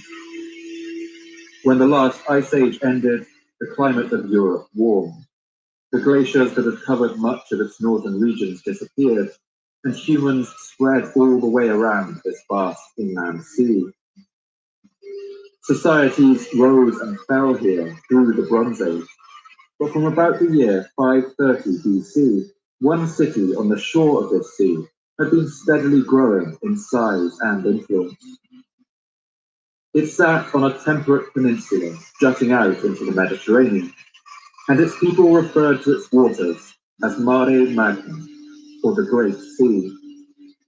This city was called Rome, and it would build an empire that would last in some form for more than 2,000 years.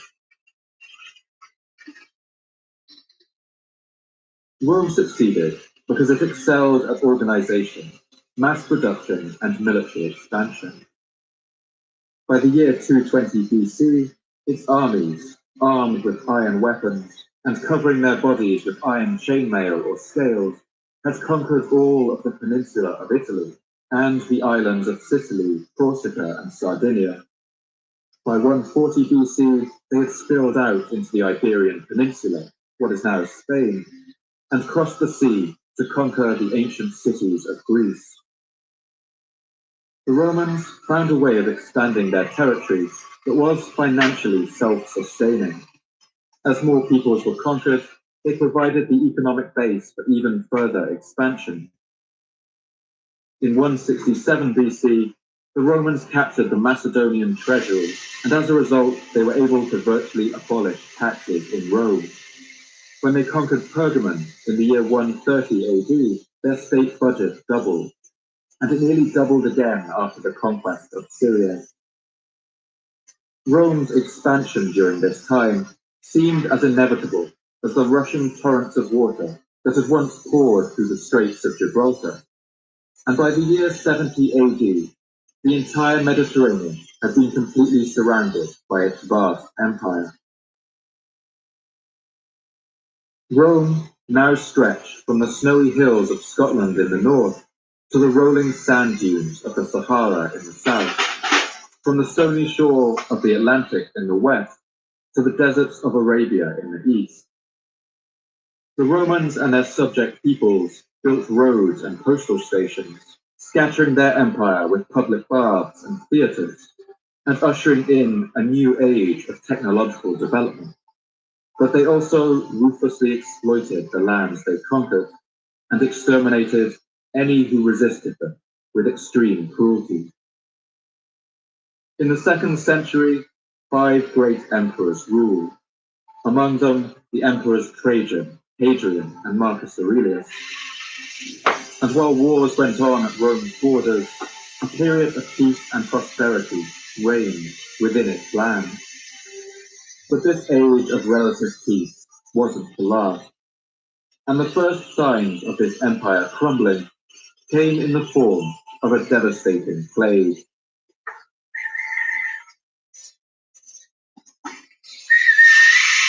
In the winter of the year 165, Rome was at war with the Parthian Empire, a power centered in ancient Iran. Roman troops were besieging the Parthian city of Seleucia, close to the modern city of Baghdad, when they first began to experience strange symptoms. The Greek physician Galen describes these frightening occurrences. On the night before, a young man had a slight cough. On the day before, the cough became stronger, with it he brought up scans. After having guitar for many days, first with a cough, revealed to be a good white possessed blood. Thereafter, a deeper cough and membrane which lines the artery and rises through the lungs or mouth. This terrifying new illness spread rapidly through the troops. We don't know exactly what this plague was, but by its description, it may have been smallpox, possibly combined with a simultaneous outbreak of measles. Whatever it was, the plague quickly spread up the rivers of Mesopotamia. In the city of Amida, where the Romans were trying to fight off a Parthian siege, the Roman historian Ammianus Marcellinus describes a horrific scene. In the city, where the number of the corpses scattered over the streets was too great for anyone to perform funeral rites over them, pestilence was soon added to the other calamities of the citizens. The carcasses becoming full of worms and corruption, and the evaporation caused by the heat and the various diseases of the people. Unable to fight both the Parthians and the disease, these Roman soldiers soon returned home. But they would unwittingly lose that invisible enemy right into the heart of the empire. The plague soon spread among the Roman soldiers stationed among the foggy pine forests on the Rhine River, and then spread south along trade routes, finally reaching the densely packed metropolis of Rome. The Assyrian writer Lucian of Samosata writes about the houses of Rome standing empty, with magical symbols and spells painted on their doors to ward off the evils that stalk the city's streets. The records of the Han Dynasty in China also record a period of plague breaking out around the same time, suggesting a worldwide pandemic of deadly proportions. This outbreak, known to history as the Antonine Plague, is thought to have killed somewhere in the region of 2% of the empire's population, or around 2 million people. But in the worst affected areas, mortality seems to have reached 30 or 40%. This weakened the empire at a crucial time in its history. Industries like trade by sea were utterly devastated, and the Roman military was critically weakened. As the plague reached its height, Rome's political world fell apart too. As the dead littered its streets, the violent and selfish Emperor Commodus was crowned, and the long history of Rome's decline began. Soon, rival generals fought viciously over who would rule, burning cities to the ground and expending the empire's energy in pointless, self-destructive wars. By the end of the 3rd century, the vast Mediterranean empire could no longer be ruled from the declining city that had given birth to it. Rome was crippled by corruption, and its people increasingly suffered from a disease that the Romans believed was caused by bad air, or malaria in Latin, which we know today as malaria.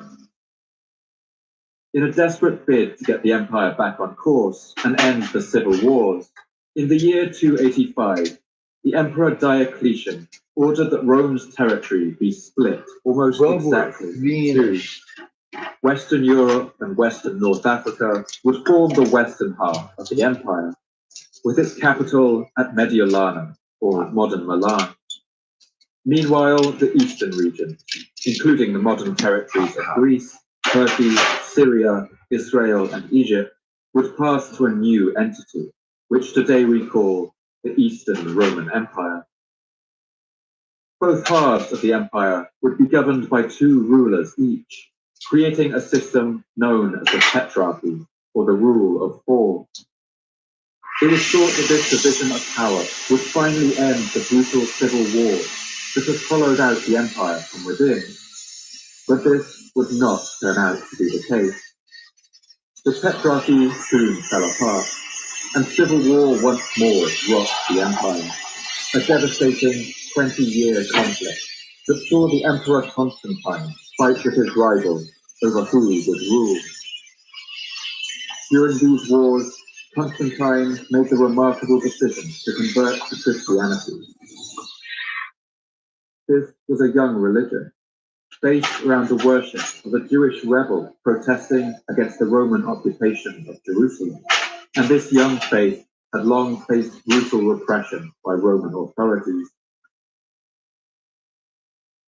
Constantine beat back his rivals and once more united the divided empire, ruling over it as the sole emperor.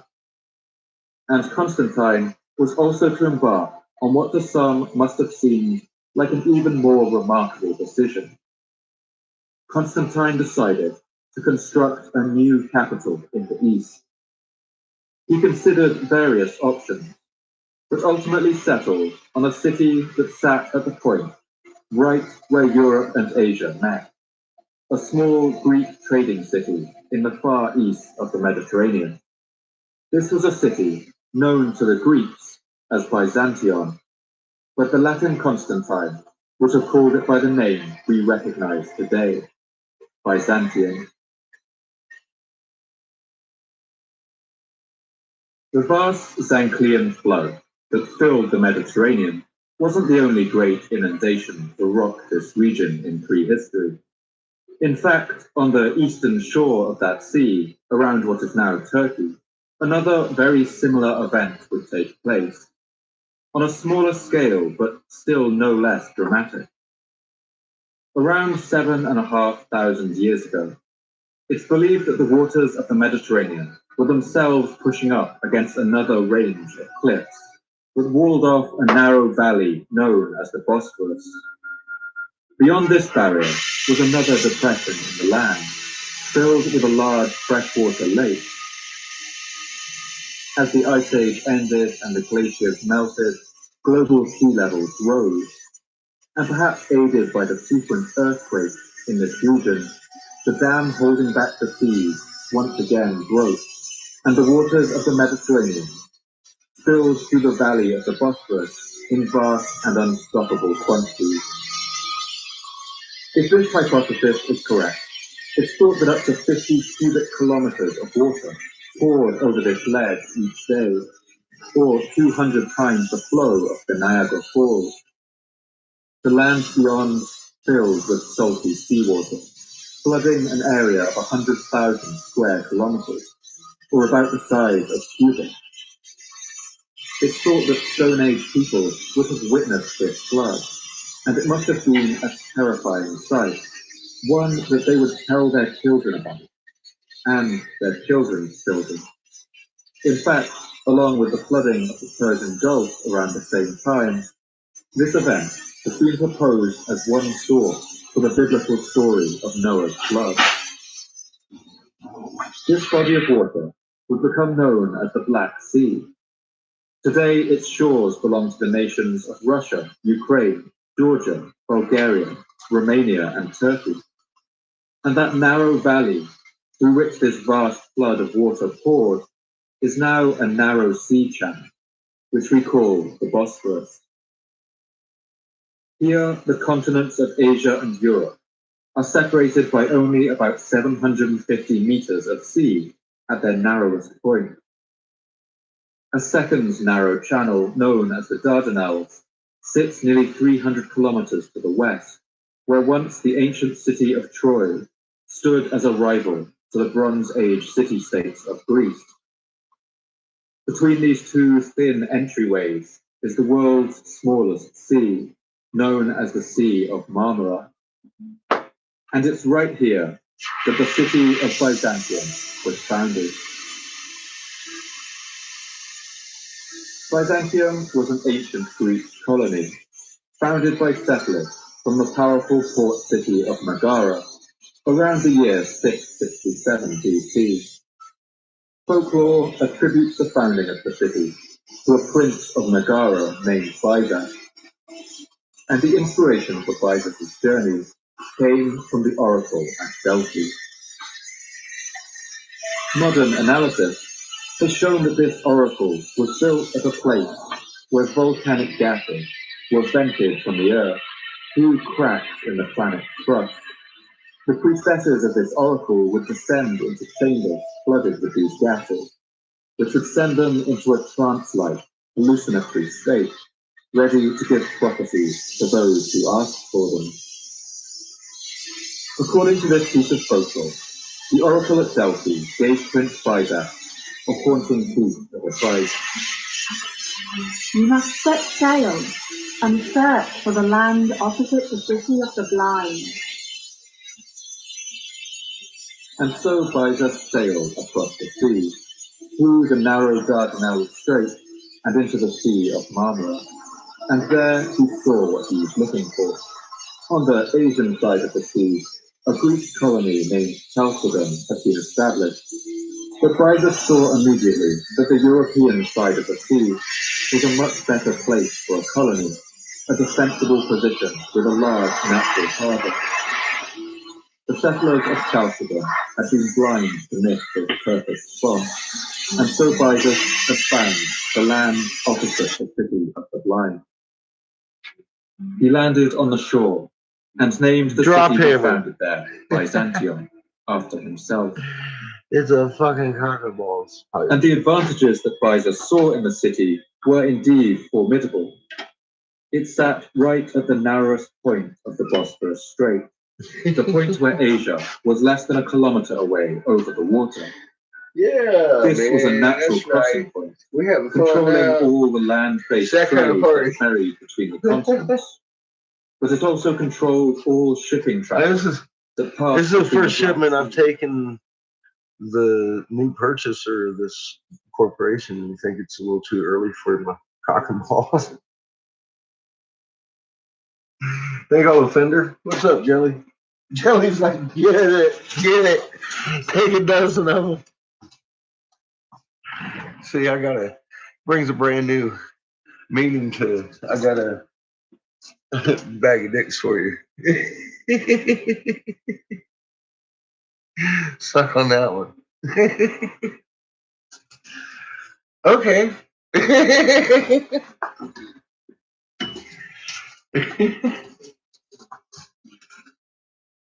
As long as it's got some good weed in it.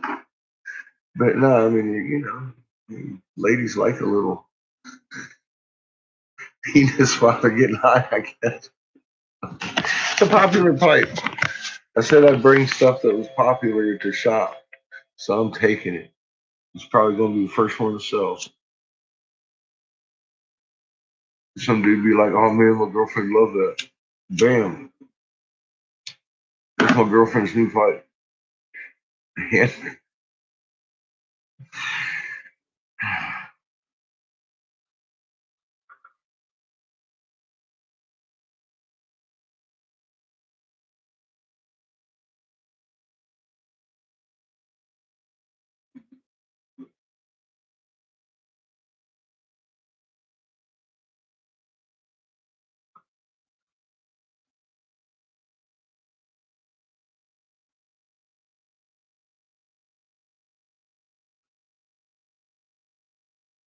Hi, Vigorous.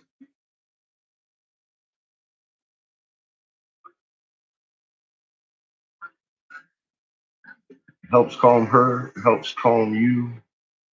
Works good. Did you know you're a magnet inside a skin suit? I had no idea. Now I know. Now what to do with it? Everything inside our fucking brains trained exactly opposite of what it should be. So we don't even know how to feel it. And that takes practice. Once you feel it, then you can start like crawling on your little fucking hands and knees and being like, oh, I got a magnet in my chest. Now what do I do with it?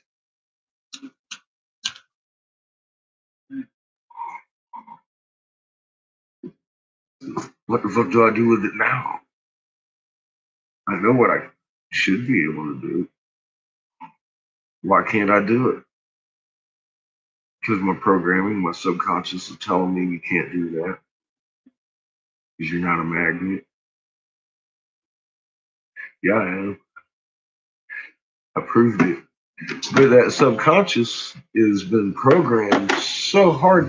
I don't even know what. We are at the disposition that I am at the. I can't speak for y'all. I don't even know what I don't know. You know? I don't even know what I don't know. And it's all about being a human being because it's human nature. That's how we were created. And it's like we're fighting our own nature by This fucking brue, it's crazy.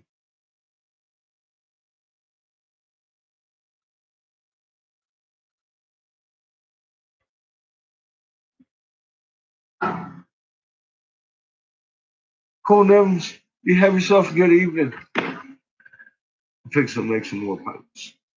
I want to fill my kiln. Now I gotta make dinner too.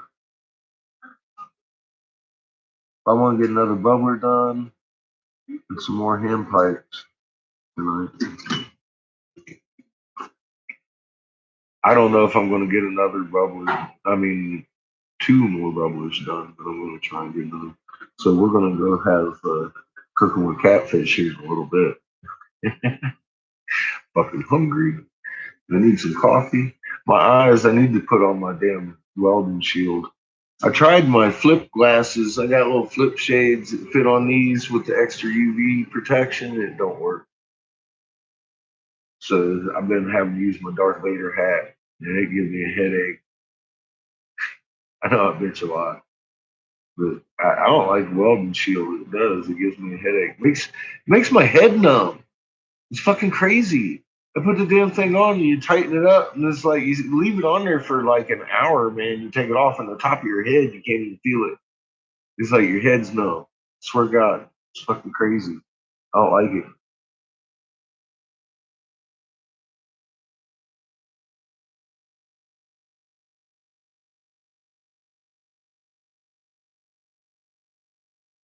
That's what it's all about.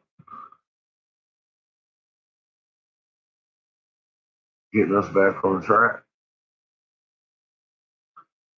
Mama needs us back on track. We're thinking to have the fucking Novas going off. We need the damn bunnies' tails are flammable. We gotta do something. Oh, you can eat catfish corner. We do have a little bit of food. Mostly rice and beans.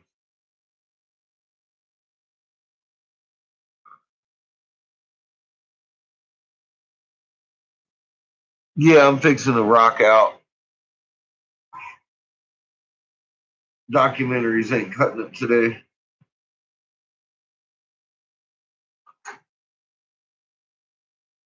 He says ZZ Top.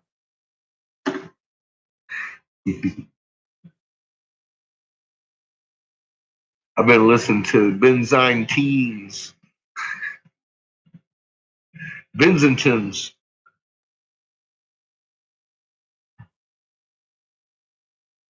To see what playlists pop up.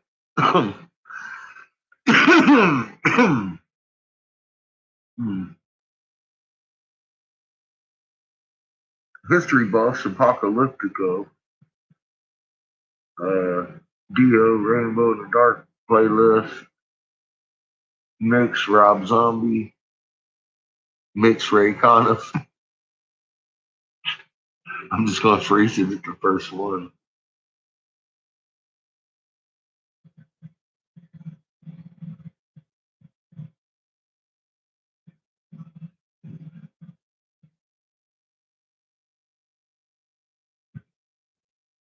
We got Disturbed, another mix with Rob Zombie. I like Rob Zombie. Good glass bottle music. Oh, God damn it. Putting it on hold for a minute. Ancient Egyptian historian reveals true origins of Thoth. The Book of Thoth. This story is written in Demotic on a papyrus found in Thebes in the grave of a Coptic monk. It was among other papyri. It hit my geek bone, man. Coptic in a wooden chest and is now in the Cairo Museum. Demotic is the script in which the latest form of the Egyptian language was written. The earliest example remaining is of the reign of Sabaka of the 25th dynasty, about 715 BC. It continued in use till Roman times, when it was superseded by the Greek alphabet. The papyrus is of the Ptolemaic period, but the exact date is uncertain, as the colophon at the end is partly illegible. The year 15 only is visible, which, however, is not a sufficient guide to the reign of the king under whom it was written. The legend given in this book is part only of a much longer tale. It is, in fact, a story within a story, told by the Ka of Ahura to the high priest of Memphis when he ventured into the tomb of Neferkaptah in search of the Book of Thoth. The Book of Thoth is said to contain only 2 pages. It must therefore have been a roll of papyrus, written on both sides. Now Ahura was the wife of Neferkaptah, and their child was Merab. This was the name by which he was registered by the scribes in the House of Life. And Neferkaptah, though he was the son of the king, cared for naught on earth but to read the ancient record. We may have heard this given a different way yesterday.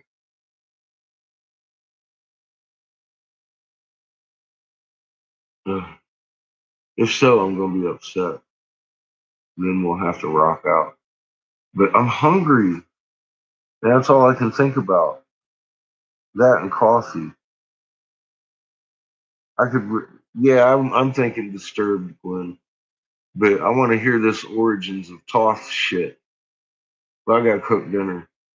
I'm fucking hungry. I don't know what to make.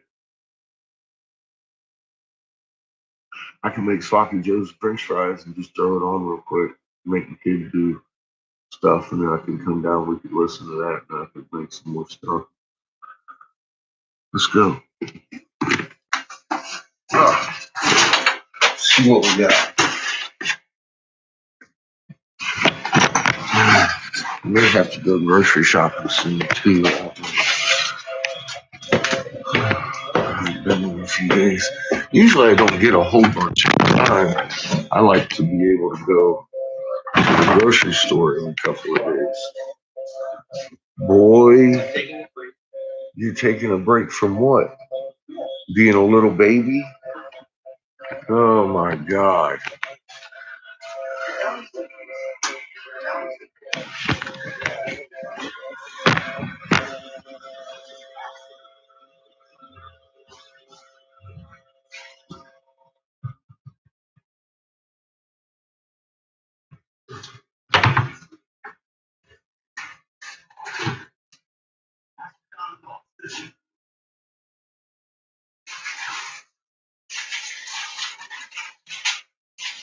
What are you thinking for dinner?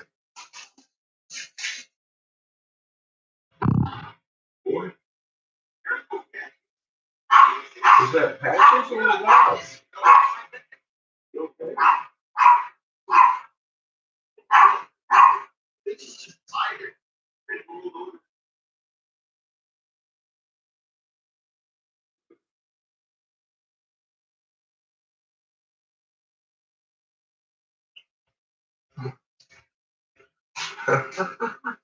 Patrick just fell out of bed.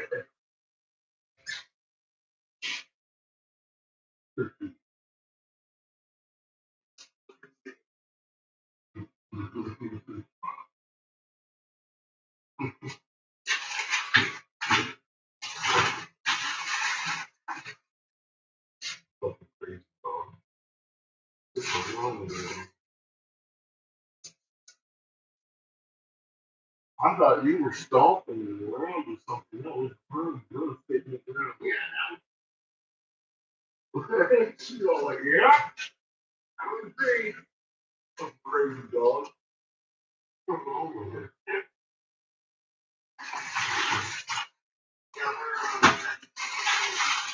Oh, fuck. I want to make cheese, but not for me.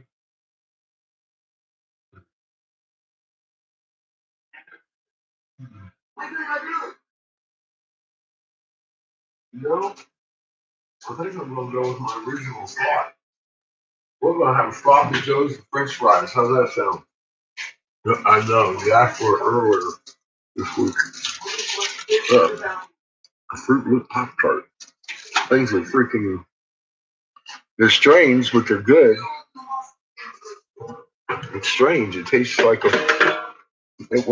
tastes like a fucking Pop Tart.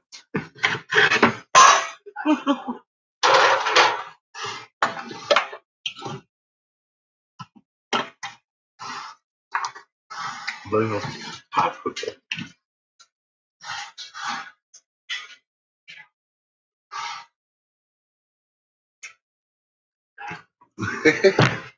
Get them at the dollar store. Them and the Sonic ones. What are you doing?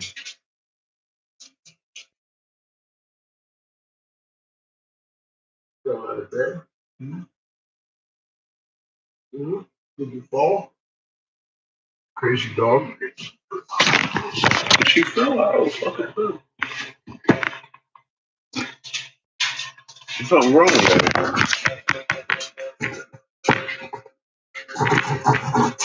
I thought Seamus was stomping in the living room, being a little smart ass, trying to challenge me or something. She fell out. Said, boom!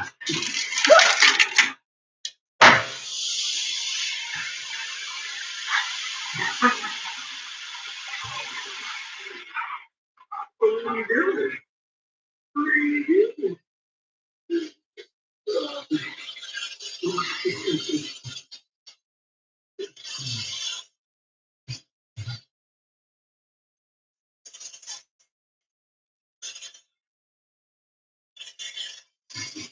She still looks half asleep.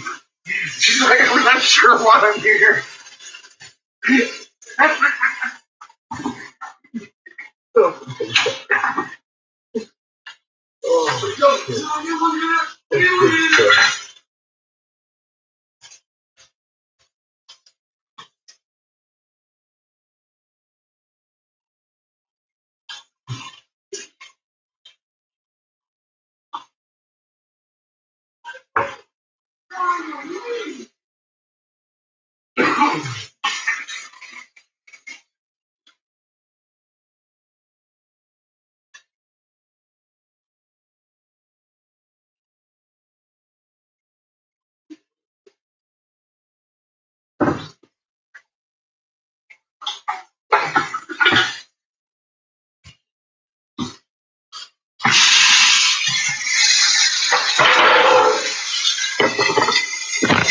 Ow.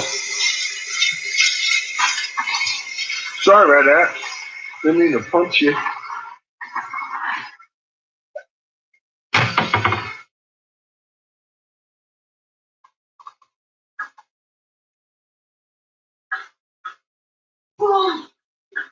What? Dude's just a better shot than you are. Better practice, boy. Push up. Oh, just excuse.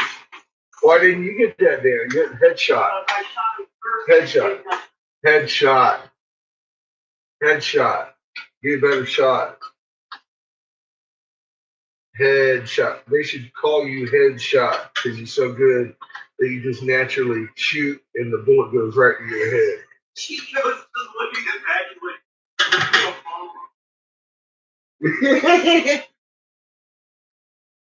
Something wrong with that dog, dude. I think you dropped. I think you dropped a bit. I think she did. She did. She just dropped herself on her head. I thought that was. That's because Chico's been keeping her up at night, humping her leg, man. She ain't been getting no sleep for like 3 days. It's funny as shit. That's funny as shit. She still looks like she's. I'm not sure why the hell I'm here. I think I fell out of bed.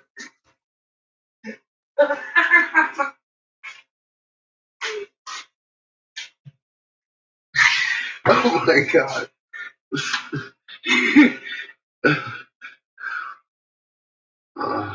Always something new. Holy shit.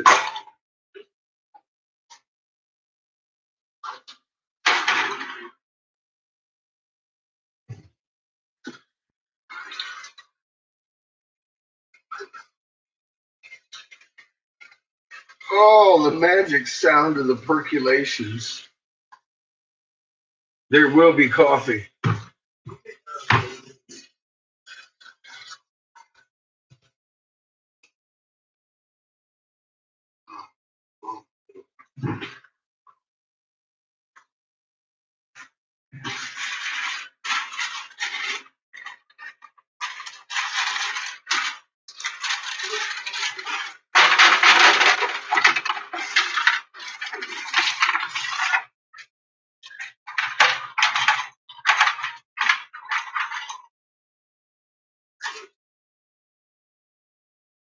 There's your popsicle French fry.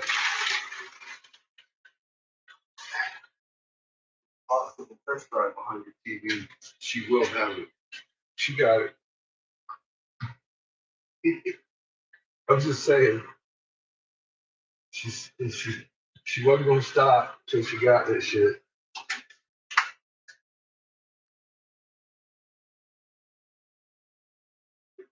And then she was probably greatly disappointed when she ate it. I'm like, wait a minute, that sucks.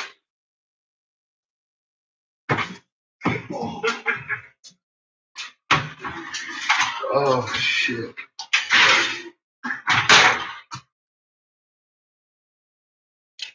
Hey, Homac. He says what? I wanted to show you something. Are you? What are you doing in the middle of a game? Killing people. You want me to condone that? What kind of people? Are they flat tards? Oh, well, shit. As long as it's quick. Headshot, boy.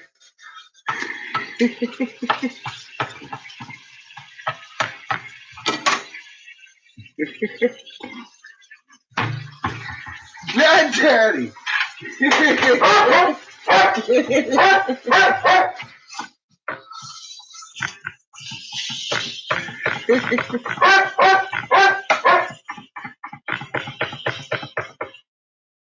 He's 16. He's allowed to kill people if he wants. I used to kill people when I was 16. Developed into a habit. That online gaming is terrible. Because after you kill people, you get to talk shit to them. Be all like, I just killed you. And they'll be all mad. Because they're not really dead. Their ship blew up or something.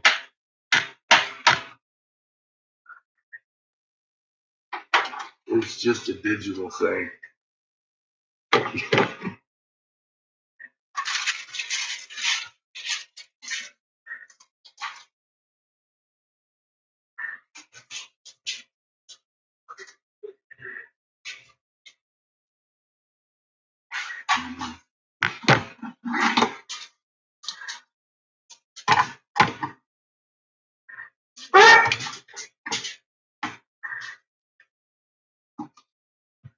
Shit.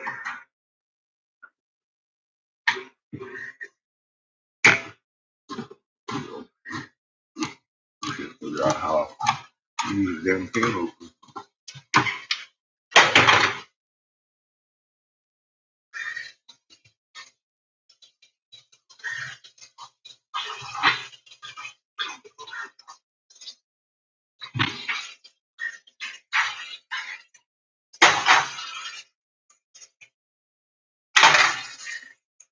How in the middle of the game are you?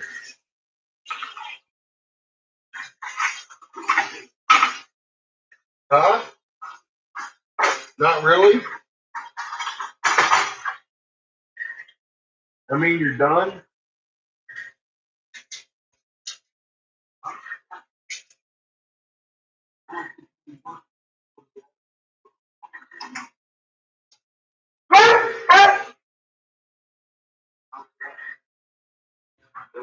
That way dinner doesn't burn. Okay, let's get it. Oh, gotta be. I already opened the can for you. Mm-hmm. Guess what? Yeah, I get ground beef. What do you make sausages out of? Nothing. Ground beef. You just make it appear as thin. Now this ground beef is frozen, so you gotta treat it like frozen. Patches! She's being home. So first off, let me take note here. Say you got water in your mushrooms. Mm-hmm. You want to take the water out here.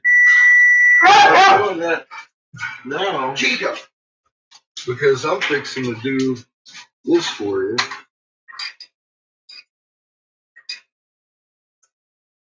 And throw in a little clove of garlic.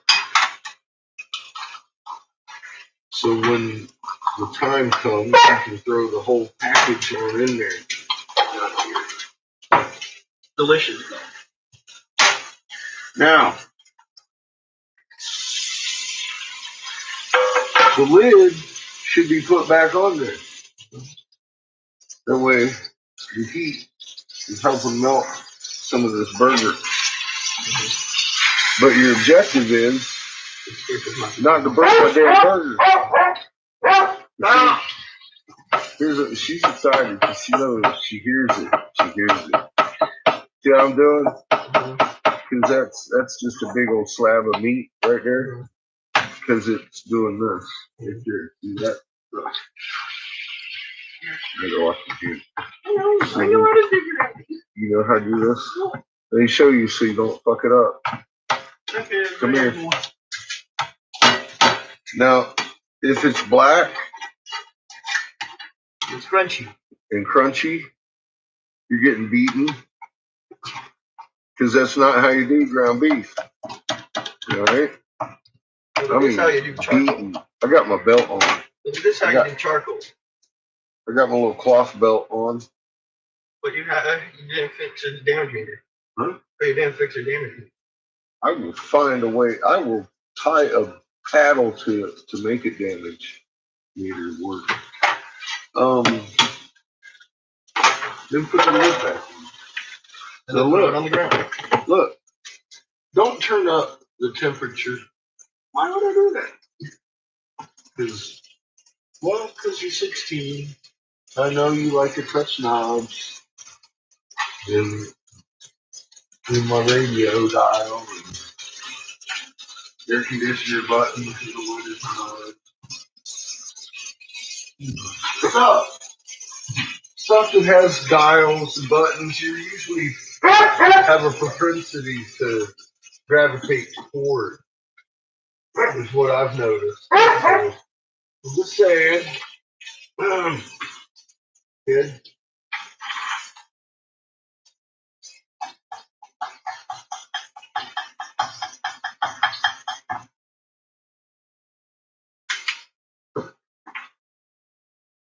You gonna make me say stuff?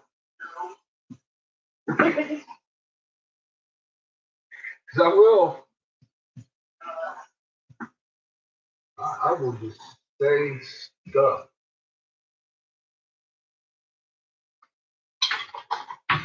All right, your ingredient jar is ready.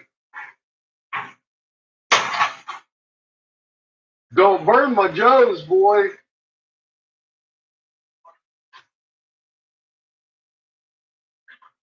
Hey, did I tell you you're done? Hey. You know there's fries in the oven. Yes. If you burn the French fries, I will beat you with a spatula.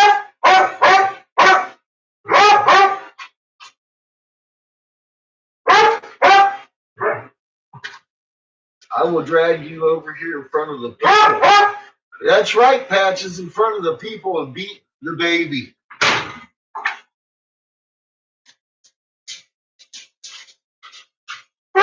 Come here. What? What are you going to bark at me for? Chica, get off of her leg. Is that what you bark at me for? You follow me around helping me? Oh.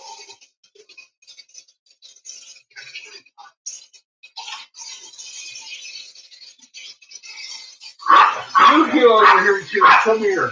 He's crazy. He's mad at me because I'm giving passive attention. He can't. Oh, yeah, he's letting me know that.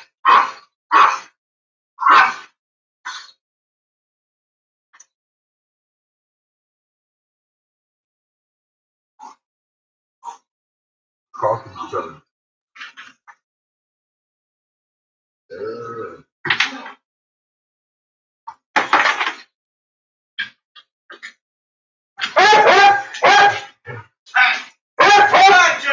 Chico's attached to her leg again. She's not happy about it. Yeah, she has issues.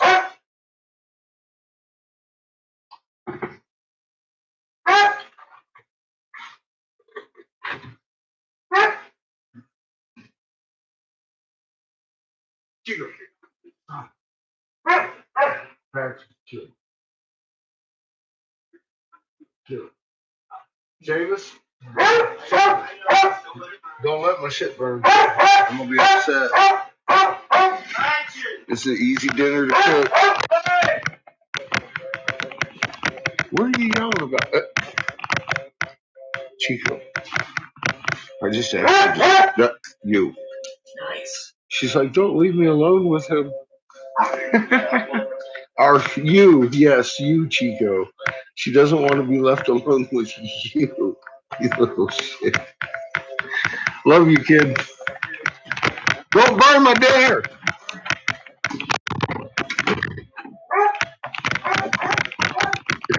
Chico, back at it. Oh my God, that's funny shit.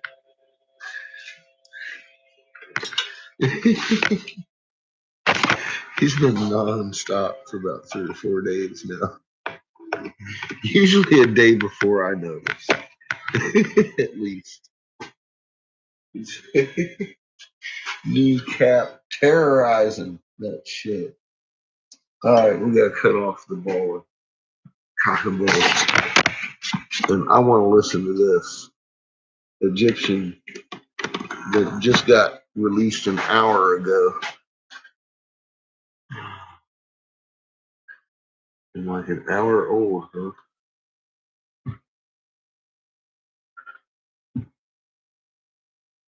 But it's from the written on papyrus in the House of Life, or engraved on stone in the temples. All day and every day he studied the writings of the ancestors. I'm pretty One sure day, this is the same he one. went into the temple to pray to the gods, but when he saw the inscriptions on the walls, he began to read them, and he forgot to pray. He forgot the gods. He forgot the priests.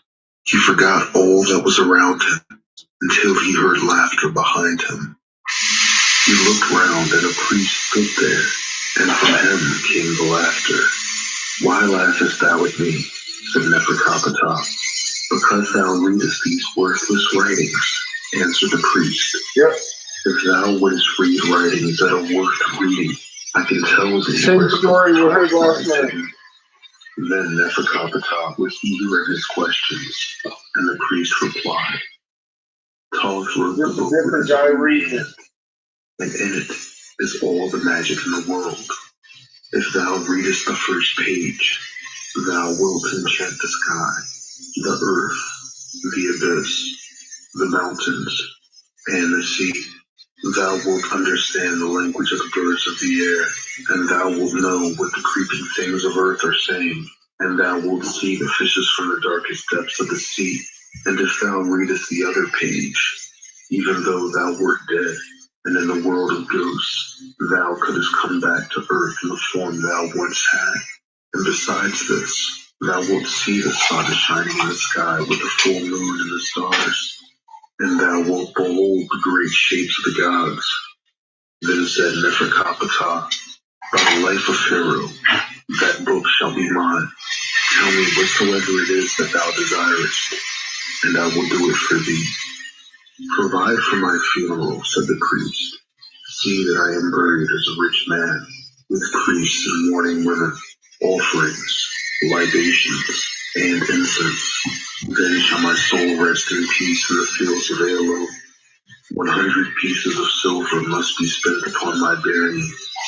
Then Neferkapatah sent a fleet messenger to fetch the money, and he paid 100 pieces of silver into the priest's hands. When the priest had taken the silver, he said to Neferkapatah, "The book is at Koptos in the middle of the river. In the middle of the river is an iron box, and the iron box is a bronze box. Told you it wouldn't And last the long. bronze box is a keep We're wood off to box, Disturbed and the playlist. keep wood box is an ivory and ebony box." Okay, we heard that fucking yesterday. Different channel. Same network though, obviously, but different reader too. Your plans can change at any time. Completely different reader. What up, David?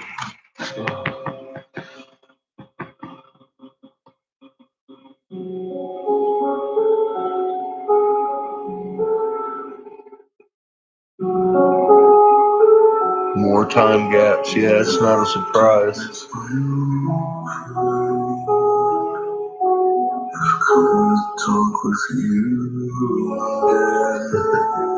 They don't want you to see something.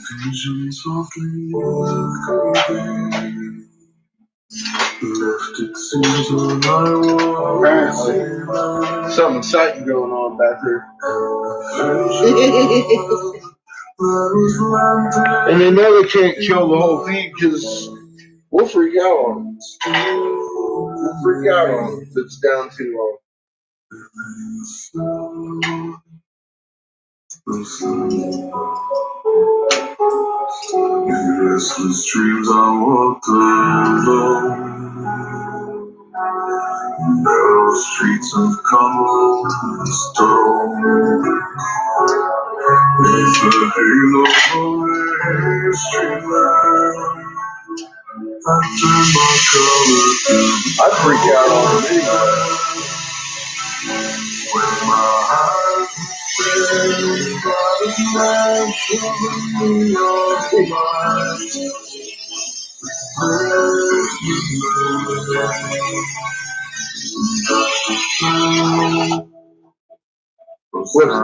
what they don't want is Pollyanna to freak out on them.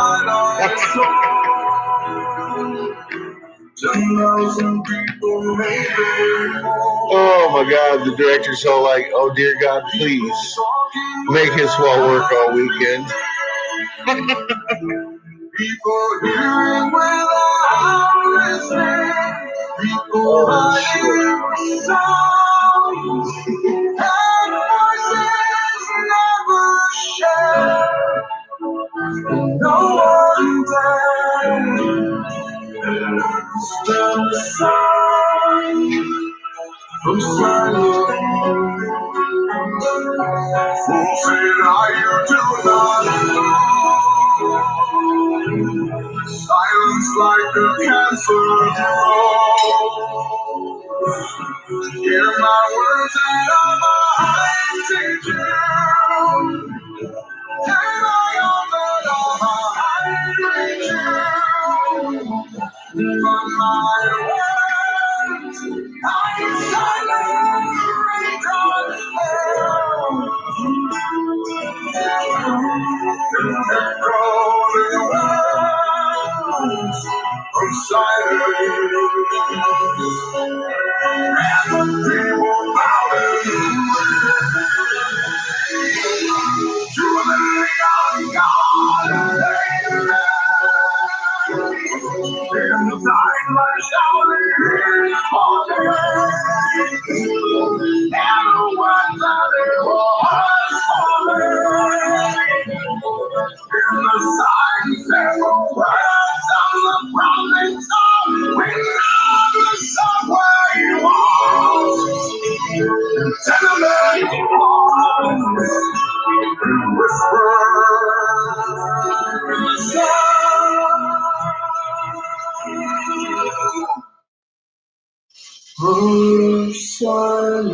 The best way to burn fat is with more fat.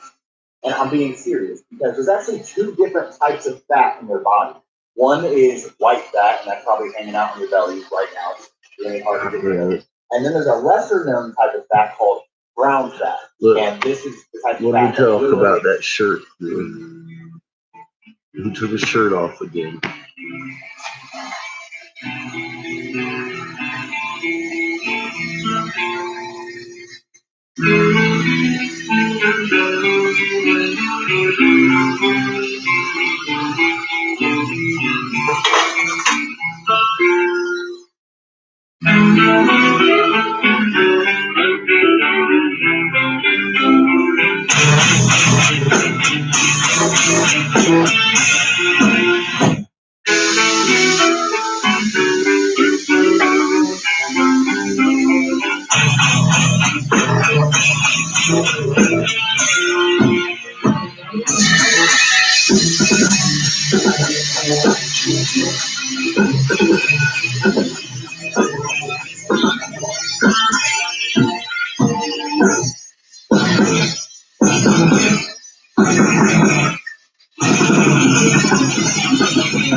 When it is all, right, so true, so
Now I'm just making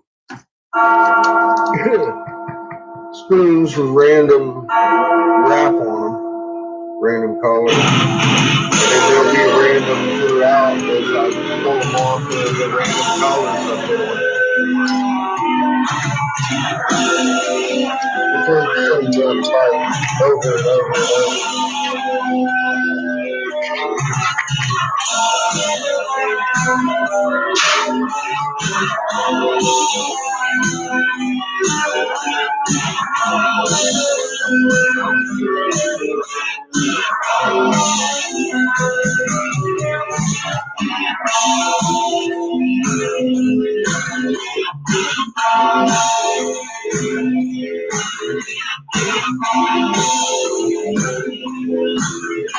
I can't see a damn thing with my shit out. But it's hurting my eyes. All the bright.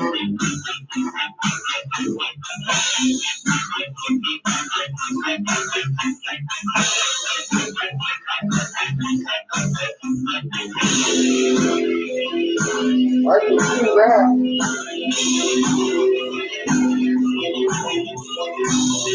That's really all I can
Word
mouthpiece.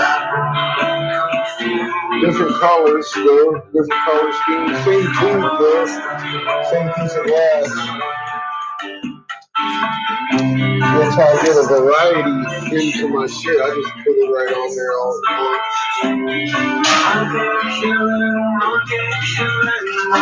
What you call production, I'm producing them quickly. As fast as possible. This one just slowed down a little bit.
It's going to be production too.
Looking for new songs? YouTube Music is your personal guide to the world of music. Built to help you find exactly what you're looking for. Sign up for YouTube Music and upgrade to Premium for 1 month free.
Rest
was still listening.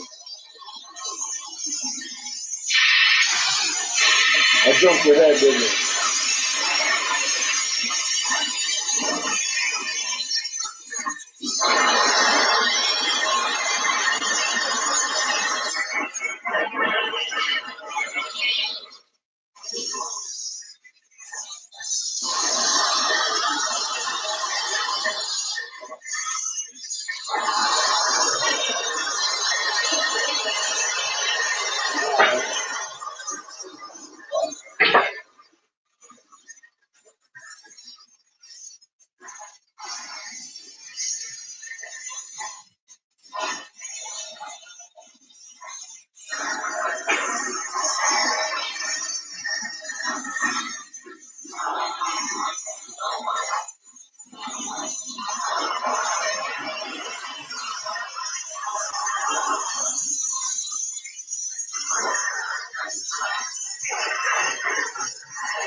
And that's a dragon's head, but all in clear. So it'll fully color change and magnify all that raking work. And when you lay it down, it looks like a dragon head. You lay it down on the bowl. I know my fucking dinner's done. That boy done burned my dinner. I'll be back.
Yep.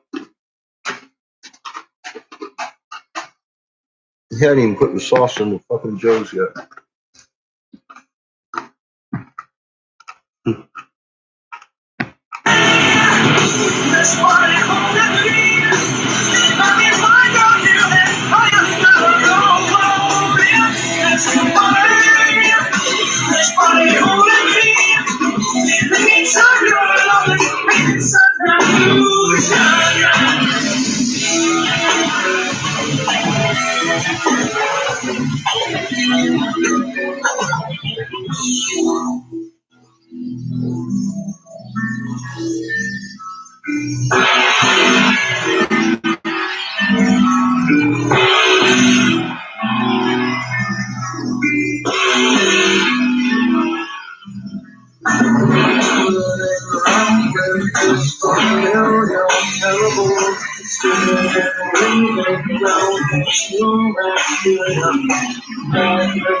Yesterday, I'm the lead, your power by persistence. One step from blasting out at you. You want to have to get under my skin and call yourself a friend. I'm got more friends like you. What do I do?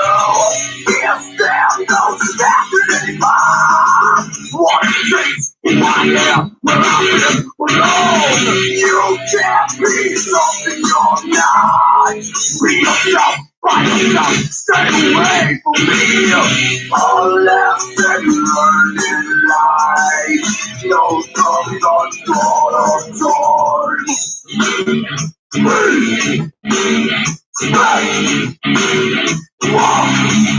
what you say?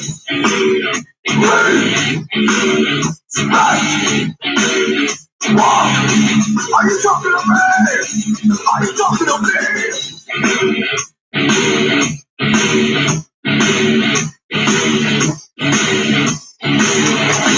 Run your mouth when I'm not around. It's easy to achieve.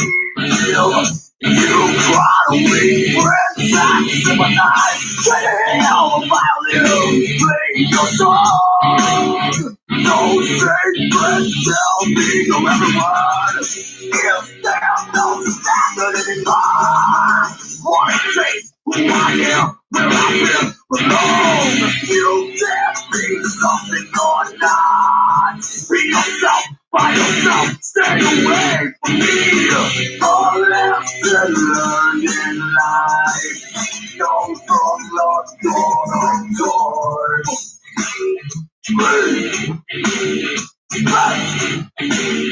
Walk, what do you say?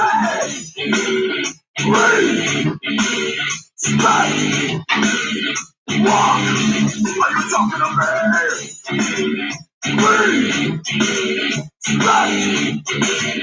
Walk, what do you say?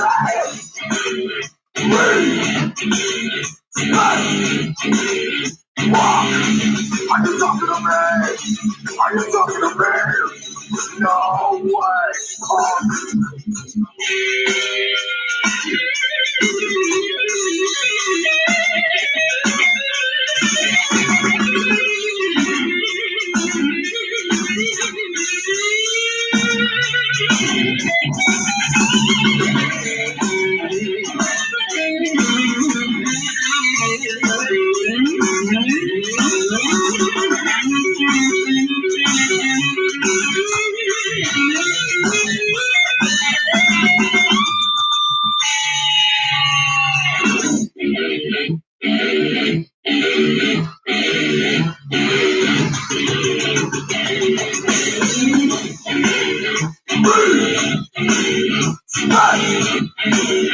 Walk, what did you say?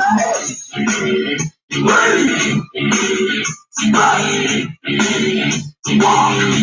are you talking to me?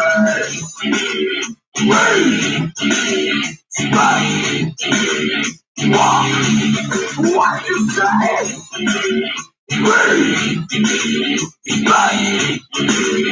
Walk, are you talking to me? Are you talking to me? Walk on home, boy.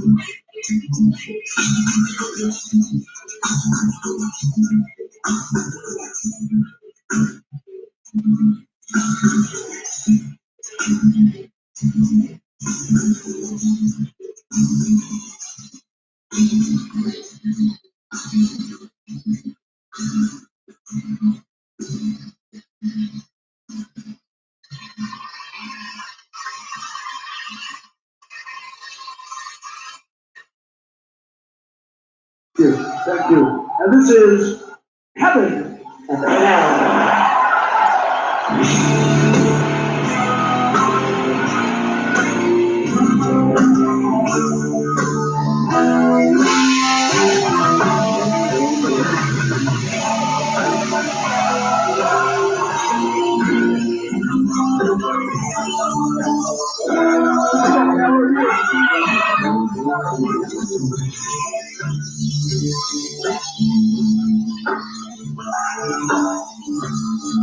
Everybody wants to be on stage. So I can take you a chance to sing this with me, so let's do it one more time, all right? Here we go.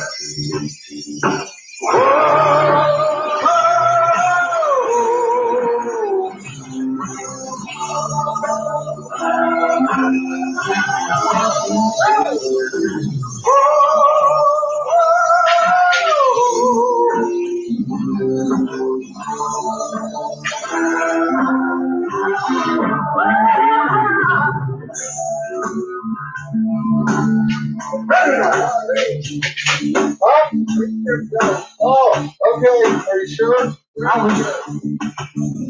Sing me a song, not a singer. Put the fries back in. Wrong, not a bringer of evil. The devil is never made up. And the last that you do, you're taken. Don't want and on. It's here out here.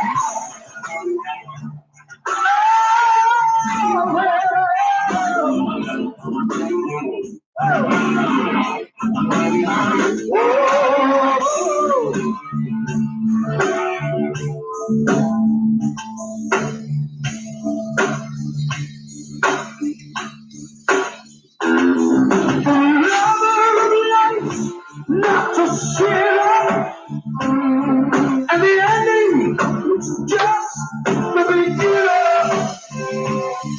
And the closer you get to the meaning, well, the sooner you know you've been dreaming.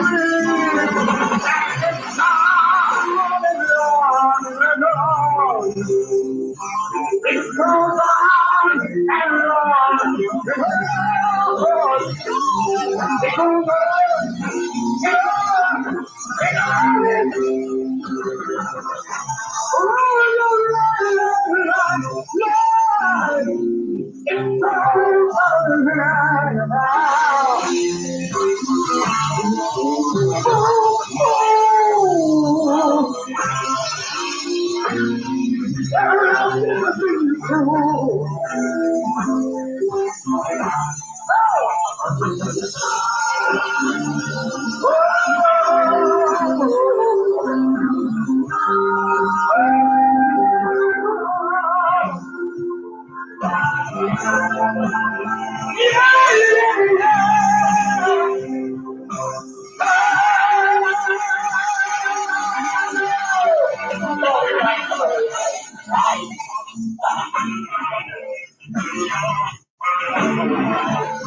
I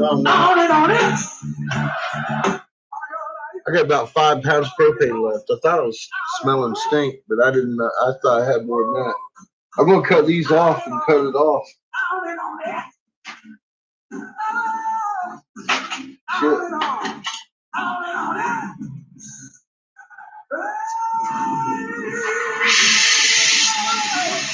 I thought my flame was a little bit low, but I mean, my propane, I felt like I had a lot more in it tonight. Well, I did a lot of stuff, didn't I?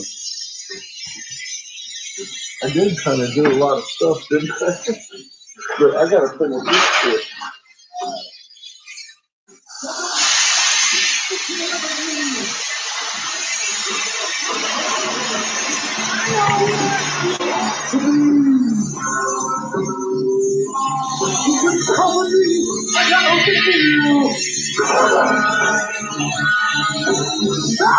You got the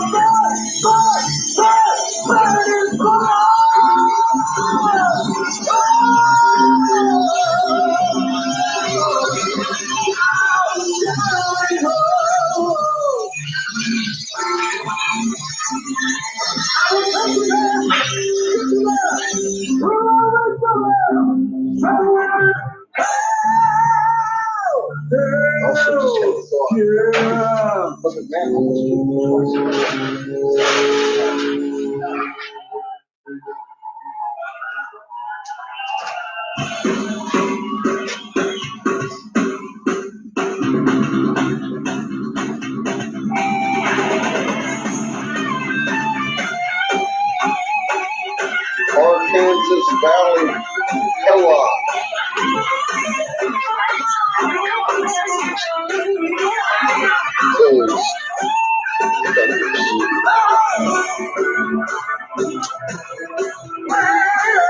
One mile away. They don't open till 8.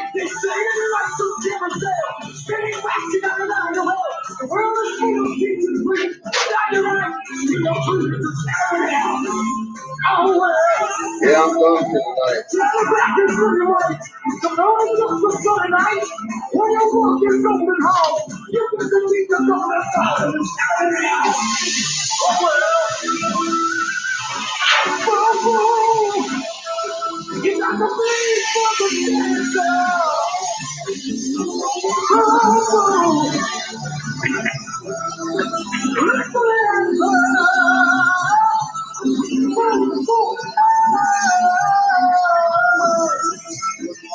I got my dragon on it.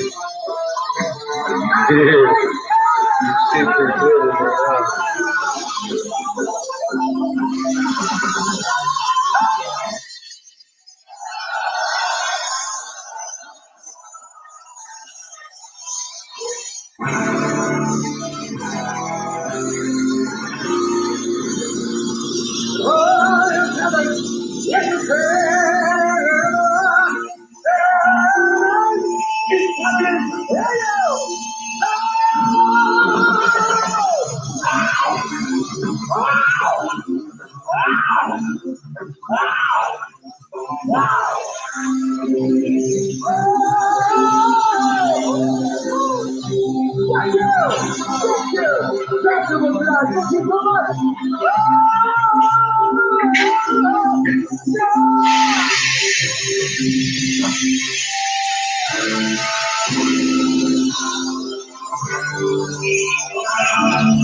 Oh,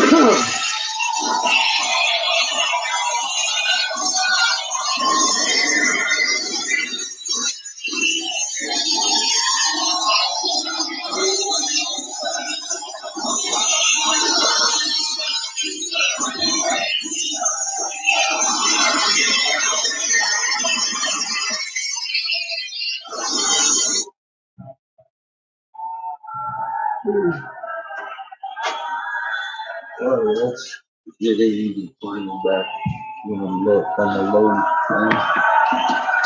I got enough room in here for another fucking bubble. Looking for new songs? YouTube Music is your personal guide to the world of music. Sorry, I got what's two. Built to help you find exactly what 6 you're looking pipes in a bubble. for. Sign up for YouTube Music and upgrade to premium for 1 month free.